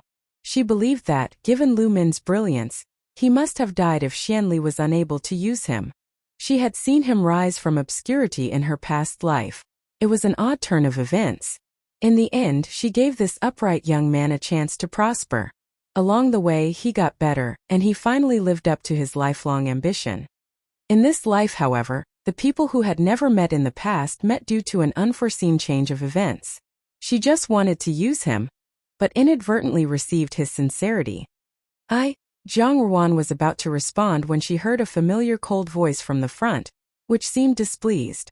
"She doesn't need your protection because she's my person." A familiar figure emerged from the shadows. In the darkness, the plain black hem of his robe produced some golden radiance. Xiao Xiao approached the prison door, cast a fleeting glance at Lu Min, then Jiang Ruan and handed in the basket through the small window. "The snacks made by Wang Fu's cook and some clothes. It's cool at night, don't catch a cold." He seemed displeased and his tone was stiff. His actions and the items he gave to Jiang Ruan appeared to demonstrate his close relationship with her. Lu Min had just been stunned by Xiao Xiao's words, "She is my person." His expression changed as soon as he saw his behavior. Jean San silently rolled her eyes behind him. Her master was overly jealous. When Jean Si turned around and reported that Imperial Grand Tutor Lu had traveled to the Imperial Study and the Ministry of Justice prison, Xiao Xiao rushed over without pausing for rest. This was merely hounding others. She would have punched out Xiao Xiao if she were Imperial Grand Tutor Lu. Then again, she couldn't defeat Xiao Xiao, and Lu Min, being a weak scholar who couldn't even truss a chicken, would have been helpless. Imperial Grand Tutor Lu, a gentleman who only used his tongue rather than his fists, stood up and frowned at Xiao Xiao. "Please, Xiao Wangya, take some responsibility when you speak," he said, appearing to be irritated. "How does this help Hung and Juanju's reputation?" Arwan. Xiao Xiao did not spare a glance at Lu Min, but only looked at Jiang Ruan. Speaking in the gentlest tone he'd ever used, he said, "Don't worry about the public trial in 3 days." Being called Arwan, Jiang Ruan could only stare at him and was unable to look away. It took her a brief moment to regain her composure. She had no idea that her stunned expression reflected her acquiescence in Lu Min's eyes. Upon realizing that she and Xiao Xiao had grown so close, Lu Min immediately turned pale. A glimpse of his expression gave Zhang Ruan an idea. She smiled at Xiao Xiao and said, "Well, I have nothing to fear since you're here." Jin San looked at Imperial Grand Tutor Lu with sympathy. It was obvious that Imperial Grand Tutor Lu was hurt by the two people's overt display of affection. If Xiao Xiao's words had dealt Lu Min a fatal blow just now, then Zhang Ruan's bright smile while replying to Xiao Xiao was the final blow. Lu Min moved his lips and forced a few words from his mouth. "Junju, Lu Min is leaving first." He hurried away without looking back, but his departing figure revealed his sadness. Zhang Ruan's gaze remained fixed on Lu Min's back. Xiao Xiao suddenly walked up to her and blocked her view. Zhang Ruan raised his head. "Don't look, he's gone," Xiao Xiao said, looking down at her. Oh. Zhang Ruan glared at him. Xiao Xiao had recently become increasingly strange, almost like a different person. Sometimes she wondered if this was the same cold, calm, and precocious young Wang Ye spoken of by everyone. In her view, Xiao Xiao's behavior was clearly childish and naive. "Xiao Xiao, what are you doing here?" she asked, taking a deep breath. "If I didn't come here, you'd have become Imperial Grand Tutor's foreign," Xiao Xiao reminded. Oh. Jin San couldn't help but mutter to herself in her hiding place. Young Master's words revealed that he was weighed down with anxiety. She should also tell Steward Lin to look into it. Now she clearly understood what the legendary man in love was. Brainless. "I won't enter the Imperial Grand Tutor Fu," Zhang Ruan said. "If I marry him, his career will come to an end. You think of him all the time. It's no surprise he misunderstood." Xiao Xiao, the great beauty, would not let it go. "Didn't your uninvited presence cause him to misunderstand?" Zhang Ruan stated. "He will never misunderstand again." Xiao Xiao frowned. He was born graceful and heroic. With such a frown, he appeared even more handsome and immortal-like under the lighting. He did, after all, have the air of an ascetic. His thin lips were pursed. He was upset because of Lu Min, but it wasn't the first time that Lu Min had expressed his gratitude to Zhang Ruan. How could he possibly be reconciled? It was only after Zhang Ruan spoke those words that he lowered his gaze and murmured, "You should never see him again." How could this man be so tyrannical? Zhang Ruan felt sullen. However, she casually accepted the items he had just brought her. Sure enough, they were food and clothing, but they were all of high quality. In fact, Xiao Xiao had sent his people to secretly take care of her. Thus, her prison life was not worse than her life in the Fu. She could not help but recall the time she spent in prison in her past life. She had been tortured to the point of being shapeless. She was so immersed in thought that Xiao Xiao had to gently tap her on the head. "Focus." Zhang Ruan was not accustomed to such closeness. "Tianzhu should have informed you about this. I already have an idea, so please don't interfere." "I know," Xiao Xiao whispered. "Just go for it. You have my full support in everything." His words were reassuring. Zhang Ruan bowed her head and said, "Thank you. I would be happier if you asked for my assistance though," Xiao Xiao said. Tianzhu was right. Zhang Ruan was accustomed to solving problems on her own, and did not readily accept help from others. Even if she asked for help, she adopted a businesslike demeanor where both the parties can use each other, and she will not receive any favors in vain.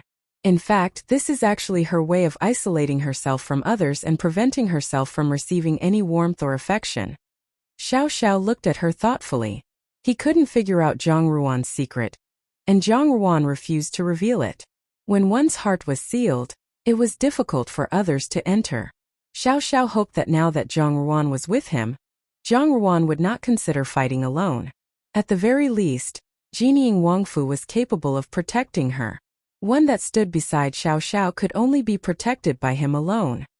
"There is no need." Zhang Ruan turned him down. "The rear residence is a battlefield for women. Consider my elder brother. If he is invincible on the battlefield, then I naturally have my own means to stand in the invincible position inside this deep palace's rear residence." Finally, Xiao Xiao stretched out and squeezed her shoulder. I'm always on your side. Wu Ming, the palace's most senior coroner, sighed heavily upon seeing Princess He-Yi's body. He then removed the cloth cover he had been wearing and wiped the sweat from his forehead. In response to your question, Darren, Princess He-Yi was stabbed in the abdomen and died from blood loss. The time was exactly as stated by Fourth Prince. Commandant of Justice Luo, the person in charge of the Ministry of Justice, lowered his eyes and pondered for a moment. He gave his aide instructions, go and record the inspection results. The rest of you will come with me to the crime scene again. Ting Wei, the chief officer of the highest judicial body in the government, who revises the law in accordance with the emperor's will, summarizes the number of prison sentences in the country, and is responsible for edicts issued by the emperor. The emperor had issued a death sentence, and there would be a court hearing 3 days from now. This was not an ordinary case. Hong Juanju's case appeared to be a straightforward murder case witnessed by the royal family, but in reality, it encompassed numerous factors. A negligent and incorrect verdict would cause an imbalance between the forces in the imperial court. For him, it was an endless disaster. In the instance of Hong Junju, the Emperor Imperial Consort Shu and Fourth Prince were on one side, while Empress Dowager Ida Zhaoguang and Xiao Xiao were on the other. He could not risk offending either side. When he considered his predicament, Luo Darren could not help but sigh and reflect carefully. At the 8th Prince Fu, Xianli was turning the white porcelain wine cup around in his hand, gently shaking the wine in the cup, and smilingly asked, "How are things going?" The subordinate responded quickly and respectfully. "It has been completed, Your Highness. The coroner has examined the body. There is no issue." Xianli had an excellent grasp on the wind direction in the palace for many years. He was not incompetent. He had put his own people everywhere. It was not impossible to tamper with Princess He-Yi's body. For him, it was a piece of cake. Nobody would dispute his words if he just used deceptive tactics to keep the coroner in the dark. The coroner's examination of the body was material evidence. With Xian Lang as the witness, it was easy to pin down the criminal charges. Nothing in the world is more intolerable than asking for something and not receiving it. If he did not get the position he desired after asking for it, he would eventually obtain it. It's fine if he liked someone and was rejected because she was just a woman. He would just discard and kill her because he couldn't get her. A great man had to be ruthless. Since Xiao Xiao wanted to fight him for her, he might as well destroy Jiang Ruan. But for some unknown reason, a slight unease flashed across Xian Li's heart, and it was so subtle that he almost ignored it. He calmed down, tried his best to ignore the strange sensation, clasped the wine cup in his hand slowly, and took a light sip. "I'm truly sorry, June. You're tuning in to the Li Mei's Wuxia Whispers YouTube channel. We're so grateful for your support, and don't forget to subscribe to join us on this incredible journey through captivating stories. Your generosity through donations truly makes a world of difference, as it's the primary source of revenue that allows me to expand and enhance this channel for you. Thank you from the bottom of my heart for being a part of this adventure."